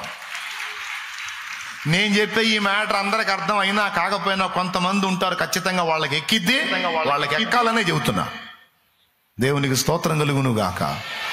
కొంతమంది మైండ్కి ఎక్కిద్ది, ఎక్కాలనే చెబుతున్నా. కొంతమందికి ఎక్కదు, వదిలే. ఇక వాళ్ళు ఏం లేదు, అయ్యో కానీ అయ్యా తొందరగా కానిచ్చి అట్ట అట్ట అట్ట అంటే చాలయ్యా పోతాం అనుకునేవాళ్ళు ఉంటారు. వాళ్ళ బాధలు వాళ్ళ పసిపిల్లలు వాళ్ళకి నేను కావాల్సిందే. స్తోత్రం. వాళ్ళకి నేను కావాల్సిందే. ఇక నేను కనపడకపోతే వాళ్ళు లైన్లోకి రారు. వాళ్ళు ఎదిగిన దాకా నేను ఆల్రెడీ ఎదుగుదలలోకి వచ్చిన సీనియర్స్కి చెప్తున్నాను, నేను దయచేసి గుర్తించండి. ఒకవేళ నేను ఇది మీకు నేర్పకపోతే మీకు దుర్మార్గంగా అన్యాయం చేసిన వాడిని అవుతాను. నేనే కదా, ఏ దైవజనుడు ఈ విషయాన్ని మీకు నేర్పకపోయినా అతను అన్యాయం చేసిన వాడు అవుతాడు. కాబట్టి అందరికీ ప్రేమతో చెప్తున్నాను, సేవకులకు కూడా చెప్తున్నాను. కొంతమంది సేవకులు నేను కలవలేదని ఫీల్ అయ్యేవాళ్ళు ఉంటారు, విశ్వాసులు నేను కలవలేదని ఫీల్ అయ్యేవాళ్ళు ఉంటారు. ఎంతవరకు కలుస్తానో ఎందాక కలుస్తాను నేను కలవకపోతే ఇంకేమవుతావు నువ్వు? మరి చాలేమన్నా కలిసినా కలవకపోయినా, ఈ ఊర్లో ఉన్నా ఇంకొక ఊర్లో ఉన్నా, ఎక్కడున్నా సరే నీ భక్తిలో మార్పు రాకూడదు, నీ ఆత్మీయతలో మార్పు రాకూడదు. నేను ఉన్నా ఊడినా దేవునికి నీకున్న సంబంధం తెగిపోకూడదు. కొంతమంది నా మీద అలిగేవాళ్ళు ఉన్నారు. 6 సార్లు వచ్చానన్నా, 6 సార్లు వచ్చా. పాస్టర్ గారు ఒక ఆయన అంటున్నాడంట, మొన్న ఇప్పటికి 6 సార్లు వచ్చా, ఆ శ్యామ్ అన్న గలవ నీట్లన్నది. పాప ఆ శ్యామ్ ఒక విలన్ అయిపోయాడు. దేవునికి స్తోత్రం. శ్యామ్ దేవుందండి పాపం. నేను ఏ రోజు ఏడుంటానో నాకే తెలియదు. ఏ పూట ఎడిపోతానో నా చేతుల్లో లేదది. ఆయనకేం తెలుసు పాపం. దైవజనుడా, నువ్వు సంఘాన్ని కలపాల్సింది శాలేమన్నతో కాదు పిచ్చోడా. నువ్వు యేసయ్యతో కలుపు సంఘాన్ని. యేసయ్యతో కలుపు, అది వర్ధిల్లిద్దే. యేసయ్యను వాళ్ళు కలుసుకునేటట్టు చెయ్యి. అందులో నుంచి సేవకులు లెగుస్తారు, అందులోంచి పరిచారకులు లెగుస్తారు, అందులో నుంచి ఆత్మలను రక్షించే యోధులు లెగుస్తారు. నువ్వు అలా కాకుండా ఎవరికో ఒక నాయకుడికి నువ్వు అలవాటు చేసి ఒక నాయకుడికి చూపిస్తే మనిషికి చూపించడం వల్ల ప్రయోజనమే ఉంది. నేనే నాయకుడికి పరిచయం చేసి ఏ నాయకుడిని అలవాటు చేశాను నేను చెప్పండి. నాకు దొరికిన బిడ్డలందరినీ తీసుకెళ్ళి ఏసైకి లింక్ చేయటం మొదలుపెట్టా. ఈరోజు కూడా నేను చేస్తుంది అదే, ఇక ముందుకుని అదే చేస్తా. ఏమైనా ఇబ్బంది పెడతానా? క్లియర్గా అర్థమవుతుందా? అట్టు తిరగేస్తున్నా అదే మ్యాటర్ని బాగా మైండ్కి ఎక్కాలని. స్తోత్రం. ఆడవాళ్ళు అట్టు చేసేటప్పుడు తిరగేస్తారు అటు ఇటు, అదే మ్యాటర్ తిప్పించి మళ్ళీ అదే చెబుతున్నా. మాకు కూడా అర్థం అవుతుందిలే అన్నట్టు ఫేసులు పెట్టారు. ఇప్పుడు 2వ పాయింట్కి వస్తా. దేవునికి స్తోత్రం. ఎవరితో లింక్ అవ్వాలి మనం? అబ్రహాము దేవునితో నడిచెను, నువ్వు కూడా దేవునితో నడవాలి. నోవహు దేవునితో నడిచెను, నువ్వు దేవునితో నడవాలి. మోషే దేవునితో నడిచెను, నువ్వు దేవునితో నడవాలి. హనోకు దేవునితో నడిచెను, నువ్వు దేవునితో నడవాలి. యెహోషువ దేవునితో నడిచెను, నువ్వు దేవునితో నడవాలి. సమూయేలు దేవునితో నడిచెను, నువ్వు దేవునితో నడవాలి. అంతా జెంట్స్ పేర్లే చెప్పారు, లేడీస్ రాలేదా? అకుల ప్రిస్కిల్ల దేవునితో నడిచింది. ఎస్తేరు దేవునితో నడిచింది. అన్నాయ్ అను ప్రవక్తి దేవునితో నడిచింది. దెబోరా అనే ప్రవక్తి దేవునితో నడిచింది. నువ్వు కూడా దేవునితో నడవాలి చెల్లి. అలవాటు చేసుకో. ఈరోజు నేను మందిరంలో నీకు దొరుకుతారా? నువ్వు బయటికి పోయినాక నీకు ఎక్కడ దొరుకుతానమ్మా నేను? పాడు లోకం, పాపిష్టి లోకం, నీచము నిండిపోయిన లోకం, అసహ్యత నిండిపోయిన లోకం. ఎటు చూసినా పాపం పాపం పాపం, ఆకర్షణలు. నువ్వు దేవునితో సరైన సంబంధాన్ని కలిగి ఉండకపోతే పడిపోతావమ్మా. లాగేస్తుందమ్మా లోకం నిన్ను. నువ్వు ఒక మనిషితో అనుబంధం కలిగి ఉండి తృప్తి చెందకూడదమ్మా. నేను వెళ్ళే మార్గము నా యేసుకే తెలియును. నేను వెళ్ళే మార్గము నా యేసుకే తెలియును. శోధించబడిన మీదట నేను సువర్ణమై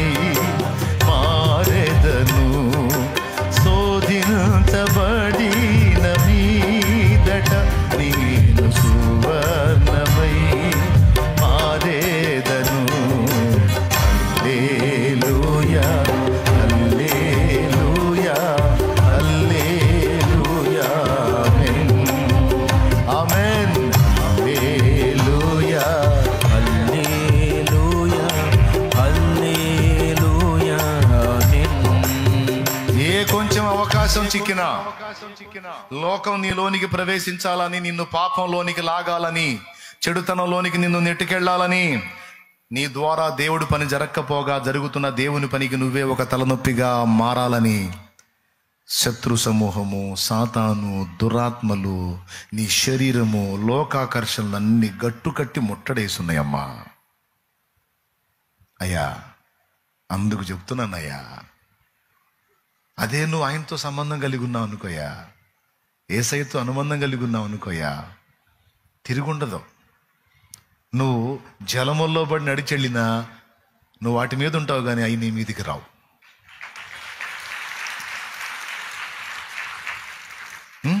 జలములలో బడినే వెళ్ళిన అవి నా మీద పారవు. జలములలో బడినే వెళ్ళిన అవి నా మీద పారవు. అగ్నిలో నేను నడచినను, జ్వాలలు నన్ను కాల్చజాలవు. అగ్నిలో నేను నడచినను, జ్వాలలు నన్ను కాల్చజాలవు. నేను వెళ్ళే మార్గము నా యేసుకే నేను వెళ్ళే. పాడుకోండి, ఎవరు పాడు పాడండి, నోరు తెరిచి పాడండి, ఎవరు పాడు. దేవునికి మహిమ. శాలెమ్మని ఎంతసేపు ఉంటాడమ్మా నీ పక్కన? తమ్ముడా, శాలెమ్మని ఎంతసేపు ఉంటాడు తమ్ముడా? ఇంకొక అరగంట అయితే జంపు ఉంటే కాసేపు ఆ క్యూలో కనపడతాడేమో. నువ్వు వస్తే ఆకలి అయిపోతే ఇంకంతే సంగతులు. మళ్ళా శుక్రవారం, ఆదివారం, మరి మిగిలిన రోజులు, మిగిలిన గంటలు, మిగిలిన నిమిషాలన్నీ ఎవరుంటారు నాన్న నీతో?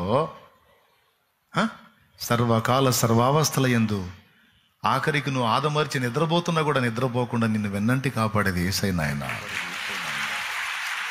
నిన్ను నన్ను మనందరినీ కాచేవాడు యేసయ్య.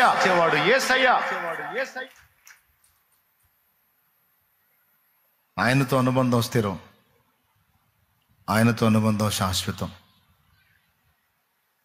నువ్వు ఆయనతో అట్లా అనుబంధాన్ని ఏర్పరచుకొని నువ్వు లోకంలోకి వెళ్ళావు అనుకో, శాలెమన్న స్వరం నీకు వినబడదు, కానీ యేసయ్య స్వరం నీకు వినబడుతుంటుంది.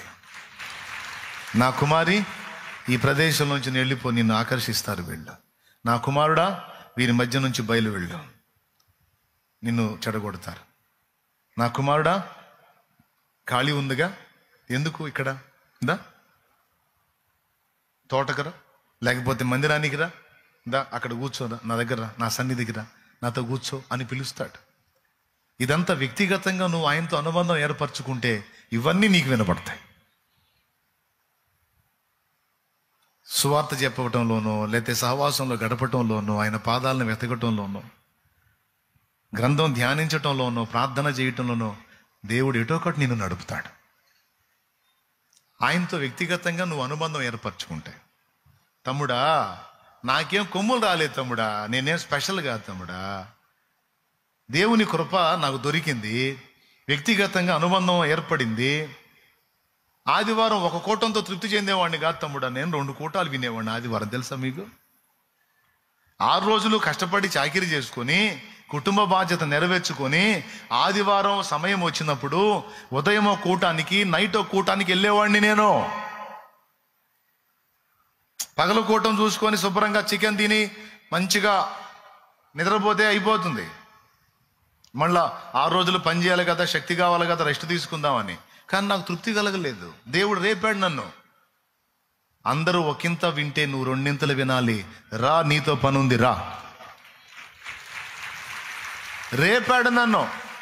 సాయంత్రం 5 కాగానే రెడీ అయిపోయి మళ్ళీ ఇంకొక చోట ప్రేయర్ జరుగుతూ ఉంటుంది, అక్కడికి పోయి అందులో కూర్చునేవాడిని, అక్కడ వాక్యం వినేవాడిని.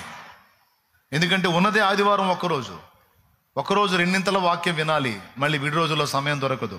మళ్ళీ మధ్యాహ్నం ఏం చేసామని తెలుసా? తిని నిద్రపోను. ప్రేయర్కి వెళ్ళొచ్చి కూర్చొని భోంచేసిన తర్వాత కూర్చొని మళ్ళీ వాక్యం చదువుకుంటా ఉండేవాడిని, లేదా ఏదో భక్తుడి చరిత్ర చదువుతా కూర్చునేవాడిని.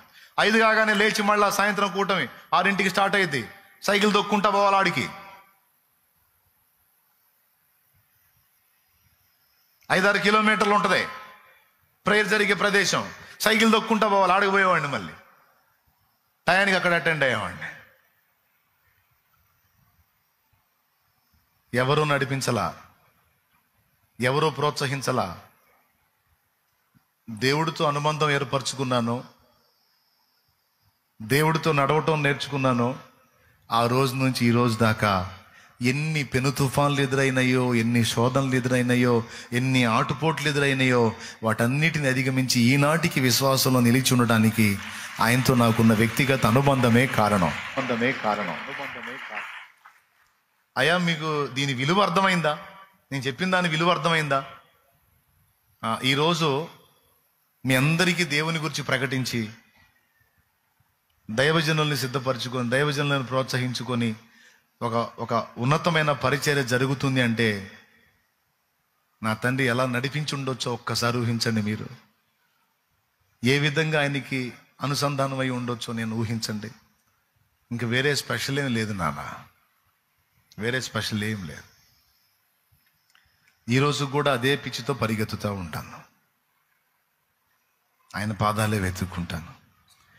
ప్రియుడా నిన్ను చూడాలని, ప్రియ నీ వలెనే మారాలని, ప్రియుడా నిన్ను చూడాలని, ప్రియ నీ వలెనే మారాలని, ప్రియతమా నా కాంక్ష తీరాలని, ప్రియతమా నా కాంక్ష తీరాలని, ప్రియమారనామది కోరినే,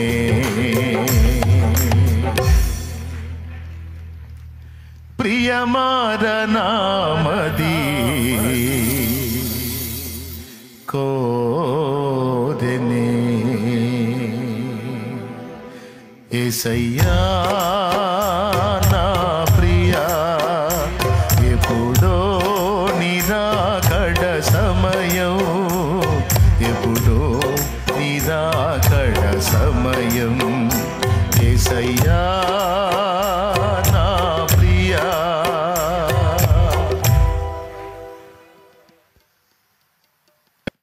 విశ్వాసిగా ఉన్నప్పుడు ఒక పిచ్చోడ్లాగా నేను నా దేవుడు కష్టం చేసుకోవడానికి వెళ్తే మధ్యాహ్నం లంచ్ బ్రేక్లో అందరూ తిని పిచ్చాపాటి మాటలు మాట్లాడుతుంటే ఏదో ప్రదేశం చూసుకొని వెళ్ళి మోకాళ్ళు వేసేవాడిని. దేవుడు అట్లా నడిపించాడు నన్ను. ఆ పోస్కోలు మాటల్లో, పనికిమాల మాటల్లో, నువ్వు కూర్చోవద్దు నా కుమారుడా, నువ్వు రా, నువ్వు వచ్చి మోకాళ్ళు వేయని ఒక రహస్య ప్రదేశం చూపించి అక్కడ మోకాళ్ళు లేపించి ఆ గంట సమయం ప్రార్థనలో గడిపేటట్టు చేశాడు ఆయన. దేవుడు నడిపించినట్లల్లా అట్లాగే తండ్రి అని అట్లాగే వెళ్ళిపోయి నేను మోకాళ్ళు వేసి ప్రార్థన. ఫస్ట్ ఎగతాళి చేశారు, తర్వాత వాళ్ళు పిలిచి ప్రార్థన చేయించుకోవటం మొదలుపెట్టారు. నాయన, మనం దేవభక్తి చేస్తున్నప్పుడు ఫస్ట్ అందరు ఎగతాళి చేస్తారు, అవమానపరుస్తారు, హేళన చేస్తారు. అయినా సిగ్గుపడకూడదు. మనము మన యేసయ్య. ఎవడేమనుకుంటే రాజుతో స్నేహం మనది, రాజుతో స్నేహం మనది, దేవుడితో ఫ్రెండ్షిప్ మనది. సామాన్యమా? ఈ భాగ్యం వాళ్ళకుందా? లేదు. భూరాజులకు లేదు ఆ రాజుతో స్నేహం. మనకు దొరికింది ఆ రాజాది రాజుతో స్నేహం. అవన్నీ నాకెంత ప్రయోజనకరమైనయో. అలాగ దేవుడు మనల్ని నడిపించినట్లు మనం ఆయన స్వరం విని నడిపించబడితే లోకాన్ని తప్పించుకుంటాం, పాపాన్ని తప్పించుకుంటాం, శాపాన్ని తప్పించుకుంటాం. అంతేకాదు ద్రాక్షవల్లి ఫలించినట్లు గుత్తులు గుత్తులుగా మనం ఫలించగలుగుతాం ఆత్మలని. ఇది ఒకవేళ మీకు అభ్యాసం నేను చేయించకపోతే నేను మీకు అన్యాయం చేసిన వాడిని అవుతాను. కాబట్టి ఈ విషయంలో నాకు భయం లేదు. ఎందుకంటే ఇది ఒకసారి కాదు, అనేక పర్యాయాలు నేను మీకు చెప్పాను. ఇప్పుడు చెప్పండి, నువ్వు ఎక్కడున్నా దేవుడు నిన్ను నడిపించగలుగుతాడు, కానీ నేను నడిపించగలుగుతానా? నువ్వు ఏడో ఉంటావు, నేను ఏడో ఉంటాను. ఇంకొక వింతైన సంగతి చెప్పనా? దేవుని ముందు మోకాళ్ళు వేసి ఏమడుగుతాను తెలుసా? వాళ్ళు గొర్రెలే, నేను గొర్రెనే ప్రభు. వాళ్ళని నన్ను అందరినీ నడిపించాల్సిన ప్రధాన కాపరివి నువ్వు కదా. నన్ను నేనే కాపాడుకోలేను. నన్నైనా వాళ్ళనైనా నువ్వే కాపాడాలి, నువ్వే నడిపించాలి కదయ్యా. మరి లోకంలోకి వెళ్తున్నారయ్యా, మళ్ళీ ఆదివారం నాకు కనపడతారు అందరూ. 6 రోజులు లోకంలోనే బతుకుతారయ్యా. ఆ లోకంలో ఆ పాపాన్ని, ఆ శరీరాన్ని, ఆ మోసాన్ని జయించుకొని బిడ్డలు మళ్ళా నీ సన్నిధిలో కనపడినంత వరకు వారికి నీ కృపయ్యా, నువ్వు తోడుగా ఉండయ్యా, వారిని వెంటాడయ్యా. నీ బిడ్డలయ్యా, ప్రాణం పెట్టుకున్నావుగయ్యా, చేతులతో నిర్మించుకున్నావుగయ్యా, రక్తం గార్చావుగయ్యా, చచ్చిపోయావుగయ్యా. బిడ్డల కోసం కాపాడుకో ప్రవ్వా, వెంటాడు ప్రవ్వా, వదిలిపెట్టొద్దు ప్రవ్వా అని దేవుణ్ణి వేడుకుంటాను. ఆయన కాపుదలకి మిమ్మల్ని అప్పగిస్తాను. నేను అంటున్నాను, మీరు వ్యక్తిగతంగా ఆయనతో అనుబంధం ఏర్పరచుకుంటే మిమ్మల్ని పాపంలో పడనీయడం. ఏదైనా అడుగులు జారి తొట్టు పడినా తిరిగి తిప్పుకోవడానికి శక్తినిచ్చి మళ్ళా నేను లాక్కొచ్చుకుంటాడు త్రోవలోకి. ఏ పాటలేమో నాకేమో వస్తా ఉంటే మళ్ళీ పాడితేనేమో మీకేమో టైం సరిపోదు. నీవు ప్రేమించిన గొర్రెలన్నిటిని ఎల్లప్పుడూ చెయ్యి విడువక.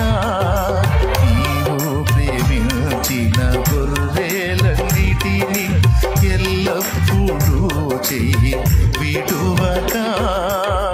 అంతము వరకు కాపాడు దేవా, అంతము వరకు కాపాడు దేవా. నీవే మంచి కాపరివి, నీవే మంచి కాపరివి, నీవే మంచి కాపరివి, నీవే మంచి కాపరివి. ఓ ప్రభువా,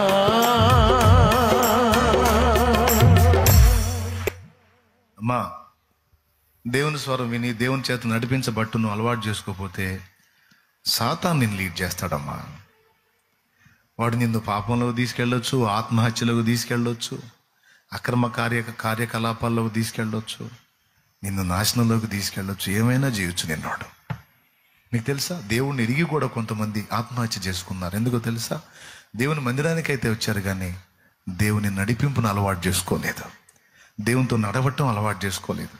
వ్యక్తిగతంగా దేవునితో కలుసుకొని దేవునితో మాట్లాడుకొని ఈ లోకం అంతా నన్ను వదిలినా నాకు నువ్వు చాలు యేసయ్యా అన్న మెట్టుకు రాలేకపోయారమ్మా. ఈ లోకమంతా నన్ను వదిలేసినా యేసయ్యా నాకు నువ్వు చాలు, నాకు నువ్వు చాలు, నీ కోసం బతికేస్తా ప్రభువా. ఈ శరీరం సహకరించకపోయినా, నా పరిస్థితులు ప్రతికూలమైన చేదైన అనుభవాల్లో గుండా నేను వెళ్ళినా నువ్వు నాకు తోడై ఉన్నావు, నీ కోసం బతుకుతా ప్రభువా, నీ కోసం జీవిస్తా అన్న అనుభవంలోకి వాళ్ళు రాలేదు. అందుకే వాళ్ళకి ఎదురైన కొన్నిపాటి చేదైన అనుభవాలకి, చిన్న చిన్న ఇబ్బందులకి ప్రాణాలు తీసుకున్నారు. మందిరానికి రాలేదా? వచ్చిన వాళ్ళే. ఎందుకు అలా ఎఫెక్ట్ అయిపోయారు? వచ్చారు, సన్నిధికి వచ్చారు, కానీ దేవుని సహవాసానికి అలవాటు కాలేకపోయారు. ఒక రకంగా అది నా ఓటమి, వారి ఓటమి కాదు. నేను సరిగ్గా వారికి ఈ మ్యాటర్ వంట పట్టించలేకపోయానేమో, దీన్ని బాగా వాళ్ళ హృదయాల్లోకి తీసుకెళ్ళలేకపోయానేమో, దీన్ని నేను అలవాటు చేయలేకపోయానేమో. ఒకవేళ దేవునితో నడిచే అలవాటు వాళ్ళకుంటే వాళ్ళు చావకపోదురు కదా, ప్రాణం తీసుకోకపోదురు కదా, ఆ చేదును తట్టుకునే శక్తి వాళ్ళకు వచ్చేది కదా అని నాకు బాధ. ఓకే, 3 పరిస్థితులు.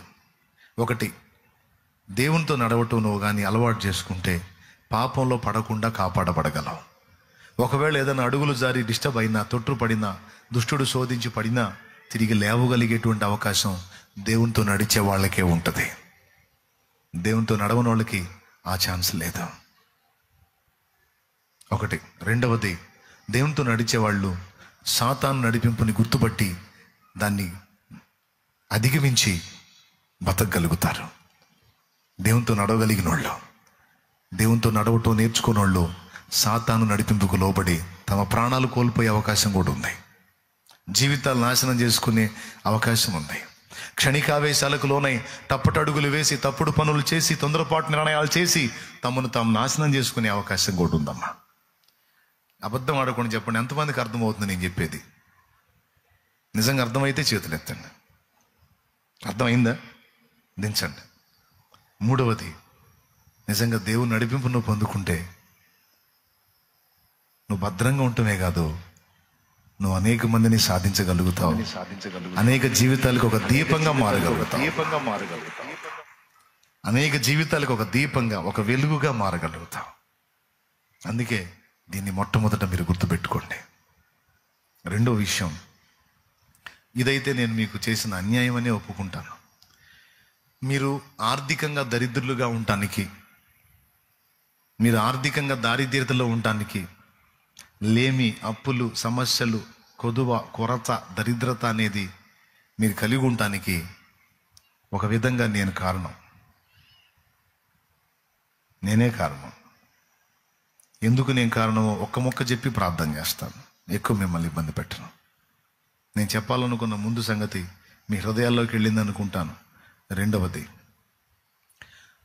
మీ దరిద్రతకు ఒక రకంగా నేను కారణం అని ఎందుకు చెప్పానంటే, ఒక నాయకుడిగా దేవుడు కొన్ని సంగతులు నేర్పమని నాకు మిమ్మల్ని అప్పగించాడు. అలా నాకు దేవుడు నేర్పమన్న విషయాల్లో ఒకటి, దేవుని కొరకు దాతృత్వంతో పిడికిలి విప్పటం, ధారాళంగా దేవుని పనికి తోడ్పాటు అందించటం. దేవుడు అనుగ్రహించిన దానిలో నుండి దేవునిది దేవుని కొరకు ప్రత్యేకంగా తీయటం అనేది నేను మీకు ప్రత్యేకంగా నేర్పలా. ఎందుకు నేర్పలేదంటే, నేను కొన్ని ఫీలింగ్స్ను మనసులో పెట్టుకొని అది నేర్పలా.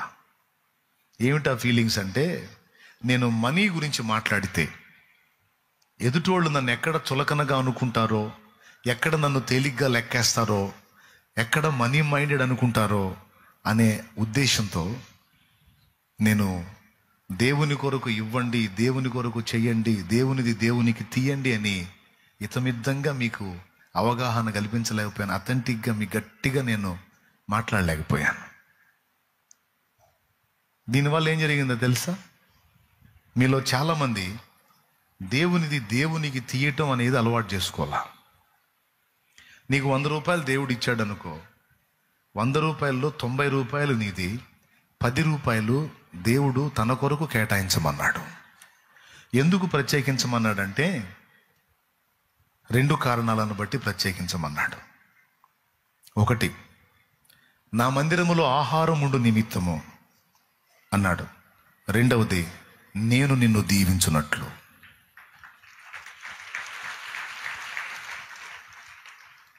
ఏంటి చెప్పాను? 2 కారణాలను బట్టి చెప్పాను. ఒకటి, మందిరములో ఆహారం ఉండు నిమిత్తం, బీదలు, దీనులు, అంగహీనులు, అవిటివారు, విధవరాండ్రు, వృద్ధులు, దిక్కులేని వాళ్ళు ఎప్పుడూ సన్నిధిలో ఉంటారు.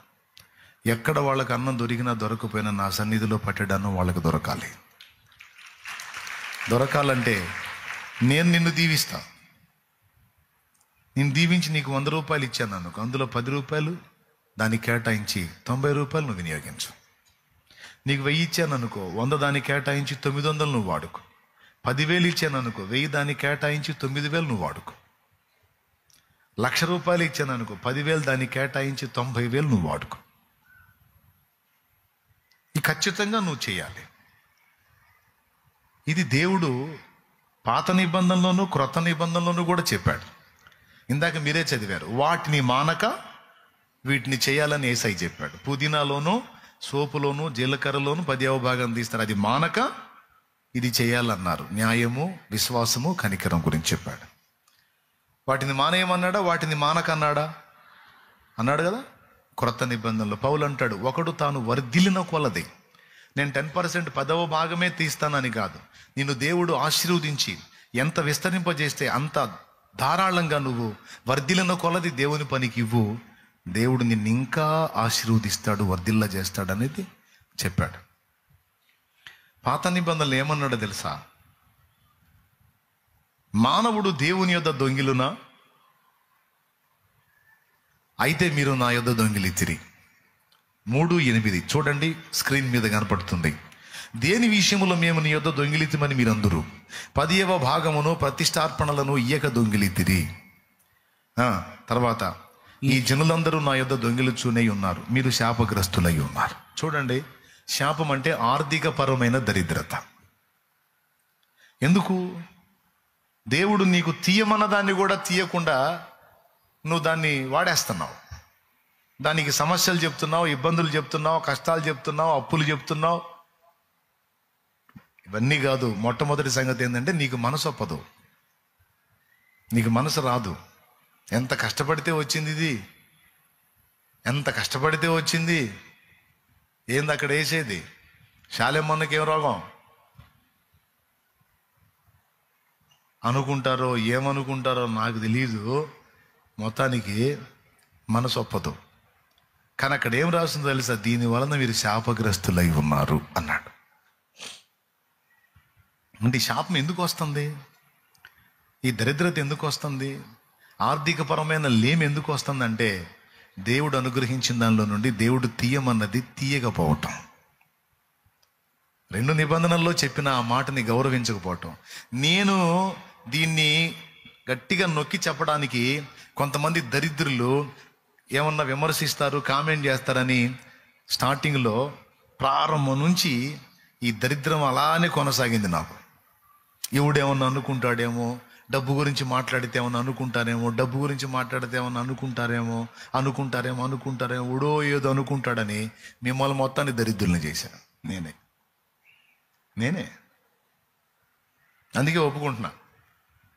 మీరు కూడా క్షమించాలి నన్ను. ఇప్పుడు చెప్తున్నాను, దేవుణ్ణి శోధించవచ్చా మనం? శోధించుట అంటే ఒక అర్థం పరీక్షించుట. దేవుణ్ణి పరీక్షించవచ్చా? 1 కొరింథీ పత్రిక 10వ అధ్యాయము 9వ వచనం చూడు. దేవుణ్ణి శోధిస్తే ఏమైద్దో తొందరగా చూడు. మనము ప్రభువును శోధింపక యుందుము, వారిలో కొందరు శోధించి సర్పము వలన నశించిరి. శోధిస్తే సస్తారు అన్నాడు. అందరు చెప్పండి, శోధిస్తే ఏమైద్ది అంటే దేవుణ్ణి పరీక్షించవచ్చా? పరీక్షిస్తే పోతాం. అందరు చెప్పండి, పరీక్షిస్తే. నోరు తెరిచి చెప్పండి. పరీక్షిస్తే అక్కడ ఉందా నేను చెప్పానా? ఆడుందా నేను చెప్పానా? ఇప్పుడు అదే మలాకి గ్రంథం 3వ అధ్యాయం 8వ వచనం కిందికి చదువు. ఒక్కసారి 10వ వచనం చదువు. నా మందిరములో ఆహారముడునట్లు 10వ భాగమంతయు మీరు నా మందిరపు నిధిలోనికి తీసుకుని రండి. దీన్ని చేసి మీరు నన్ను శోధించిన ఎడల. అద్దుకో, దీన్ని చేసి మీరు నన్ను శోధించమని దేవుడే పిలుస్తున్నాడు ఇక్కడ. అక్కడేమో శోధిస్తే సస్తారన్నాడు. ఆ విషయంలో పరీక్షించకూడదు. ఈ విషయంలో మీరు నా కొరకు తీసి కనీసం నన్ను టెస్ట్ చేయడానికైనా దీన్ని చేయండి రా అంటున్నాడు దేవుడు. కనీసం నన్ను టెస్ట్ చేయడానికి, నన్ను పరీక్షించడానికైనా, నేను ఇస్తానో ఇవ్వనో చూడటానికైనా చేయండి. ఎంతమందికి అర్థమైంది? ఇప్పుడు మనం అబద్ధం ఆడకుండా నిజం ఒప్పుకుందాం. అది మీ తప్పు కాదు, నా తప్పు. అన్న నేను 10వ భాగం తీయనన్నా, 10వ భాగం తీయనన్నా అన్నోళ్ళు చేతులు ఎత్తండి. ఇంతవరకు నేను 10వ భాగం మీద దృష్టి పెట్టలేదు, దానికి అంత ప్రయారిటీ ఇవ్వలేదు అన్నోళ్ళు సరిగా చేతులు ఎత్తాలి. అందరూ చేతులు కదిలించండి, మొత్తం కదిలించండి. చూడండి ఎన్ని చేతులు లేచిన. ఇట్టు కాదు, సరిగా చేతులు లేపి కదిలించండి. ఈ తప్పు మీరు చేయడానికి కారణం మీరు కాదు, నేనే. ఎందుకంటే నేర్పలా మీకు. దేవుని కోసం ఇవ్వటం అనేది నేర్పలా. ఇప్పుడు అప్పులు ఎంతమంది కొనియో చేతులు ఎత్తండి. ఇందాక లేచిన చేతులన్నీ లేగుస్తే నాకు తెలుసు. లేపు. అప్పుల వాళ్ళు చేతులు ఎత్తి కదిలించండి. గట్టి కదిలించండి. అట్లా దాదాపు అందరూ అదే స్థితిలో ఉన్నారు.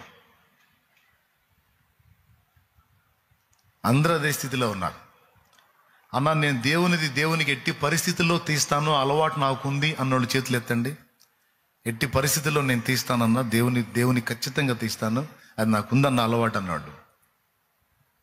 మీరు చెప్పండి, అప్పులు ఉన్నాయా మీకు?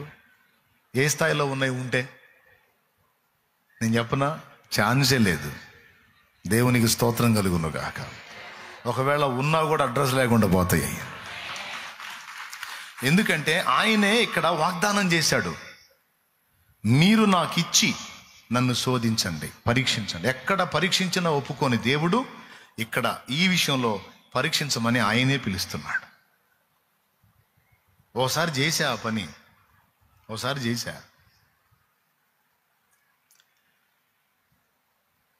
ఆదివారం ఆరాధన అయిపోయింది. నాకు వారం దినాలు నడవాలి, 100 రూపాయలు ఉంది నా చేతిలో. 100 వారం రోజులు నడవాలి. వర్క్ అంతా ఆపేసి పూర్తిగా సేవకు వచ్చా, ఫుల్ టైం.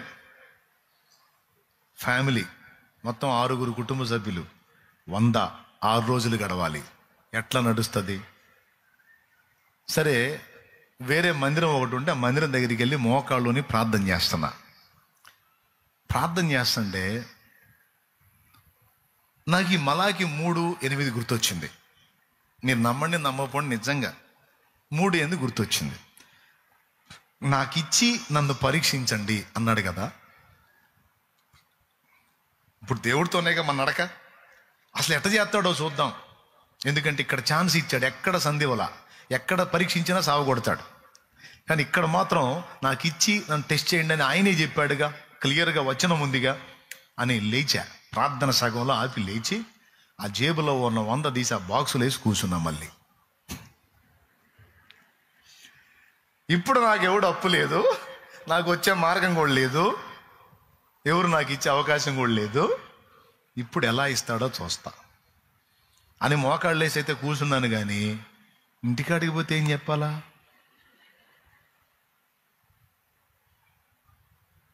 ఎట్లా చేయాలా? ప్రార్థన చేస్తున్నా. తొందరపడి ఆవేశపడ్డానేమో నాయనా, అవి ఉన్నాయి కూడా గాజేసుకున్నాను. నిన్ను పరీక్షించబోయి ఇప్పుడు నేను పరీక్షకు లోనయ్యాను, నా గతి ఏంటి నాయనా, స్తోత్రం అని. సరే, ఏదైనా ఒక అనుభవం వచ్చింది, దేవునికే స్తోత్రం అని ప్రార్థన చేసుకొని లేచి మందిరం నుంచి బయటికి వచ్చా. బయటికి వస్తే ఆయన దైవజనుడే. ఆయన నా చేయి దగ్గరకు తీసుకొని నా చేతిలో కానుక పెట్టాడు. అది ఎంత ఉందో తెలుసా? 500 ఉంది అది.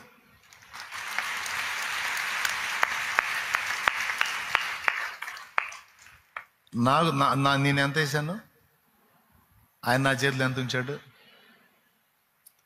అంటే ఎన్ని రెట్లు ఇచ్చాడు? 4 రెట్లు నాకు సెకండ్స్లో, అంతే, నిమిషాల్లో, గంటలు కాదు, సెకండ్స్ కాదు, నిమిషాల్లో ఇచ్చాడు. అసలు ఎట్లా ఇస్తాడో చూద్దాం అనుకున్నా. ఆయన ఆ పని చేశాడు. ఆ దైవజనుని ప్రేరేపించి, వాస్తవంగా ఆయన అక్కడ ఉండడు, కానీ నా కోసం ఆయన అక్కడికి రప్పించి నా చేతిలో ఆ మనీ పెట్టేటట్టు చేశాడు. సరే, అది వదిలేద్దాం. అది తీసుకెళ్ళి ఇంటికి పోయి కూర్చొని దేవుణ్ణి క్షమాపణ అడిగా. ఎందుకు అడిగాను తెలుసా? నువ్వు పరీక్షించమన్నావు కదా అని నీకు ఇచ్చి పరీక్షించినందుకు నన్ను క్షమించు. నువ్వు మాట తప్పే దేవుడు కాదయ్యా. నువ్వు ఏ విధంగానైనా చేయగలుగుతావు, ఏ కార్యమైనా నెరవేర్చగలుగుతావు. బిడ్డలారా, కొంతమంది దైవజనులు తమ ఆత్మీయ బిడ్డలకి ఇవ్వటం నేర్పారు. నేను సిగ్గుపడి ఓవర్ యాక్షన్ చేసి ముష్టి ఫీలింగ్లు ఇచ్చి నేను అది నేర్పలా మీకు. అలా నేర్చుకున్నోళ్ళు, వాళ్ళ పిల్లలు ఆశీర్వదించబడ్డారు, వాళ్ళు దీవించబడ్డారు, వాళ్ళు అనేకులకు ఇచ్చే స్థితిలో ఇంకా వర్ధిల్లారు. ఇప్పుడు కూడా బ్రహ్మాండంగా ఉన్నారు వాళ్ళు. నేను దరిద్ర ఫీలింగ్లన్నీ పెట్టుకొని మీకు అది నేర్పనందున మిమ్మల్ని దరిద్రులుగా ఉంచా. కాబట్టి ఈరోజు బాహాటంగా ఒప్పుకొని మిమ్మల్ని క్షమాపణ అడిగి, దయచేసి మీరు సరి చేసుకోండి. ఇక నుంచి నీకు 10 రూపాయలు ఇచ్చాడా దేవుడు? రూపాయి నీది కాదు, 9 నీది. ఎన్ని బాధలన్నా ఉన్నాయి, ఎన్ని ఇబ్బందులన్నా ఉన్నాయి, ఆ రూపాయి పక్కన పెట్టు. పరీక్ష చేయటానికైనా సరే పక్కన పెట్టు. ఎంతమందికి అర్థమవుతుంది? ఇంకా నేను ముగించబోతున్నా. నిజంగా అర్థమైందా? 100 రూపాయలు ఇచ్చాడు అనుకో, 10 నీది కాదు. 1000 ఇచ్చాడు అనుకో, 900 నీది, 100 నీది కాదు, అది దేవుడిది. కక్కుర్తి చూపించావా, దరిద్రం నెత్తి మీదే ఉంటుంది. ఎందుకంటే ఇప్పుడు ఆల్రెడీ అనిపిస్తున్నాగా. ఎంతమంది ఉన్నారు 10వ భాగం తీనోళ్ళు, 10వ భాగం తీనోళ్ళు అంటే మొత్తం చేతులు ఎత్తారు. దాదాపు చాలామంది. కొంతమంది మాత్రమే చేతులు ఎత్తలేదు, వాళ్ళ తర్వాత ఎత్తారు తీసే గుంపులో. ఓకే, ఇక నుంచి నేను చెప్పినట్టు చేయండి. ఇంకొకటి కూడా చెప్తా. 10 అయితే రూపాయి దీబుద్ధి అయింది, 100 అయితే 10 దీబుద్ధి అయింది, 1000 అయితే 100 దీబుద్ధి అయింది, 10,000 అయితే 1000 దీబుద్ధి అయింది. కానీ 1,00,000 అయితే 10,000, 10 లక్షలు అయితే వామ్మో 1,00,000, 1,00,00,000 రూపాయలు అయితే వామ్మో 10 లక్షల. మంచోడు బుద్ధి మాంసం దగ్గరని సమృద్ధి పెరిగే కొద్దీ చెయ్యి కొరచైపోయింది. నేను చెబుతున్నాను, మనుషుల జేబుల్లో చేతులు పెడితేనే దేవుడు ఊరుకోడు. అట్లాంటిది దేవుడికి ఇవ్వాల్సిన దాన్ని ఎగ్గొట్టడం అనేది దేవుడి జేబులో చేయి పెట్టడం, దేవుడి జేబు కొట్టేయటం. నేను చెప్పాను, ఆయనే చెప్పాడు, అదే నా జేబు కొట్టేస్తున్నారా మీరని. మొత్తానికి ఏదో అవసరం వచ్చినట్టుంది చాలే, మనకు అనుకోవాకండి. దేవునికి స్తోత్రం. అవసరాల కోసం అయితే నేను ఇట్లా చెప్పను. దేవుడు నా తప్పును నాకు చూపించాడు. ఆల్రెడీ ఇవ్వటం నేర్పిన దైవజనుల దగ్గర ఆత్మీయ బిడ్డలు ఎలా ఆశీర్వదించబడి ఉన్నారో అది నేర్పనందున నా బిడ్డలు ఎందుకు దరిద్రులై ఉన్నారో నాకు సిగ్గొచ్చి నేర్పుతున్నా. ఎవడో ఏదో అనుకుంటాడని ఫీలింగ్ పెట్టుకొని నా బోధించలేదన్నది. బోధిస్తే మళ్ళీ డబ్బు మనిషి అనుకుంటారు, మనీ మైండెడ్ అనుకుంటారు. నన్ను అట్ట అనుకోకూడదని చెప్పాగా, దరిద్ర ఫీలింగ్ పెట్టుకొని చెప్పాలా. ఇప్పుడు చెప్తున్నా, ఇక నుంచి నువ్వు ఖచ్చితంగా ఆ పని చెయ్యి, ఖచ్చితంగా చెయ్యి. దేవుడు నీకు అనుగ్రహించింది రోజు అది ఎంతన్నా రాని పక్కనేసుకో. నీది నీ కేటాయించుకో, దేవుని కేటాయించు. కొంతమంది ఆత్మీయులు ఎలా ఉన్నారో తెలుసా, కనీసం వండుకునే రైస్లో కూడా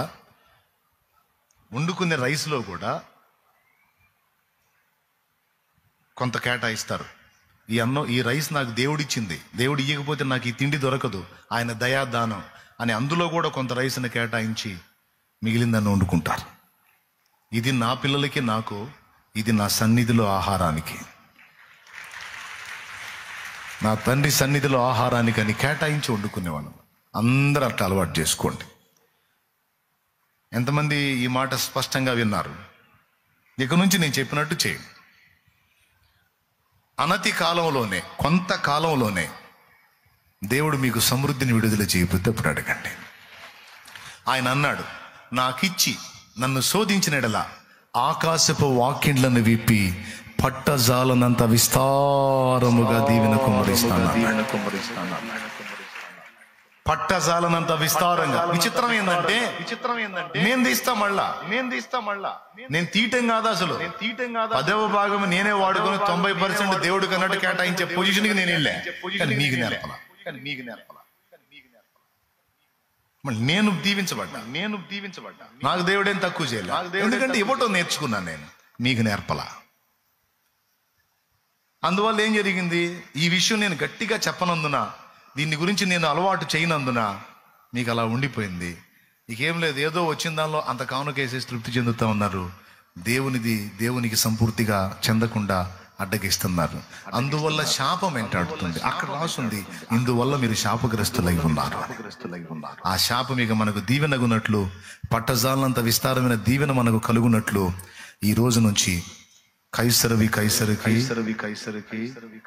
దేవునివి దేవునికి అన్నాడు కదా యేసయ్య. ఏమన్నాడు? కైసరవి కైసరికి, దేవునివి దేవునికి. కేటాయిద్దాం.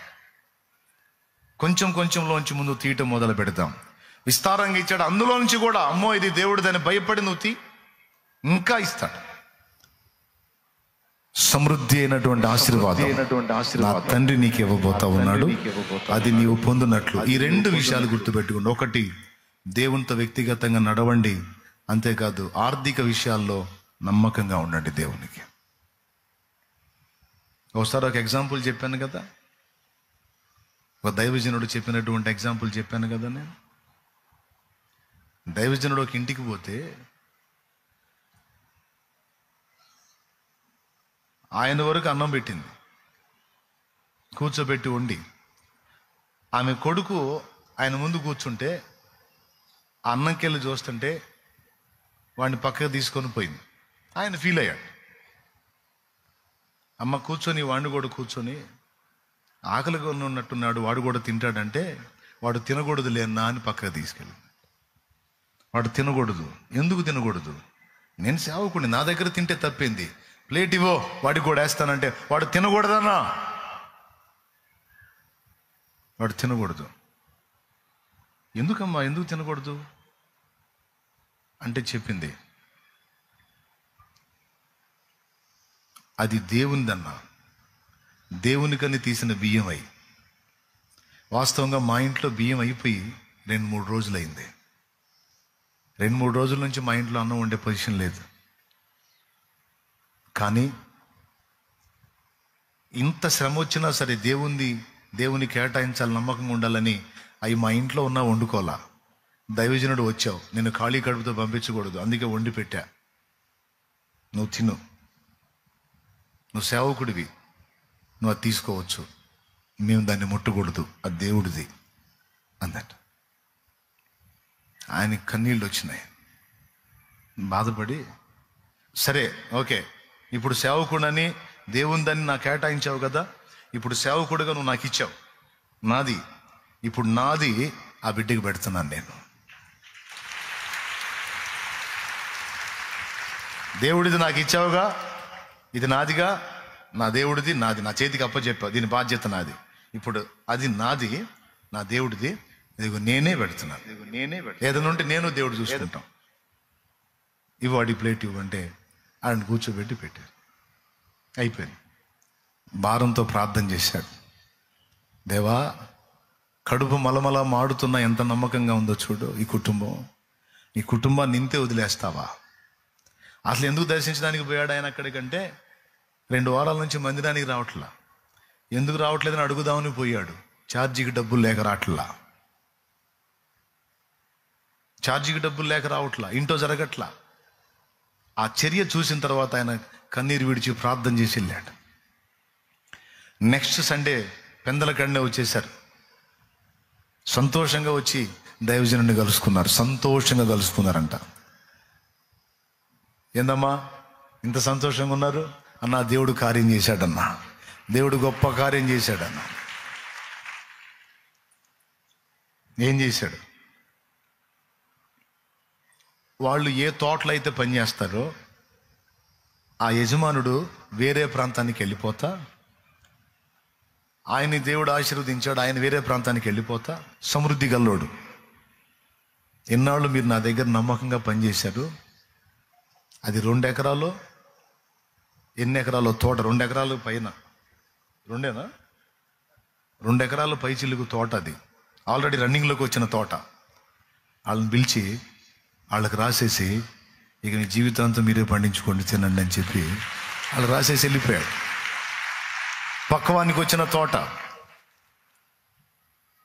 సెంటు భూమి లేని మమ్మల్ని ఎకరాల ఆస్తి పరులుగా చేశాడన్న దేవుడు,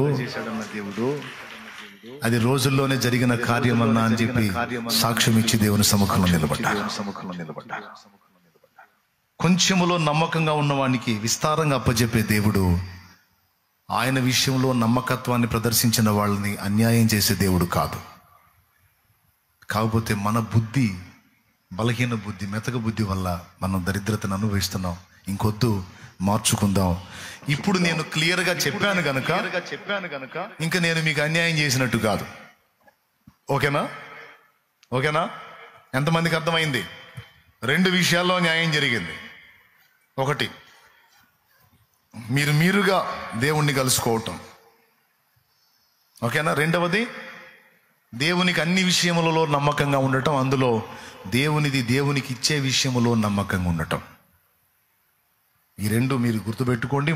మూడవది, మొదటిది, యేసు ప్రభు న్యాయాన్ని ఎలా గౌరవించాడో, దానికోసం ఏం చేశాడో, మరి 2 జన్మల అనుభవం కలిగిన వాడు ఎక్కడికి వెళ్తాడో, 1 జన్మతోనే ముగించుకున్నాడు ఏమవుతాడో, ఈ 3 సంగతులు క్లియర్గా ఈరోజు మీకు అందించాను.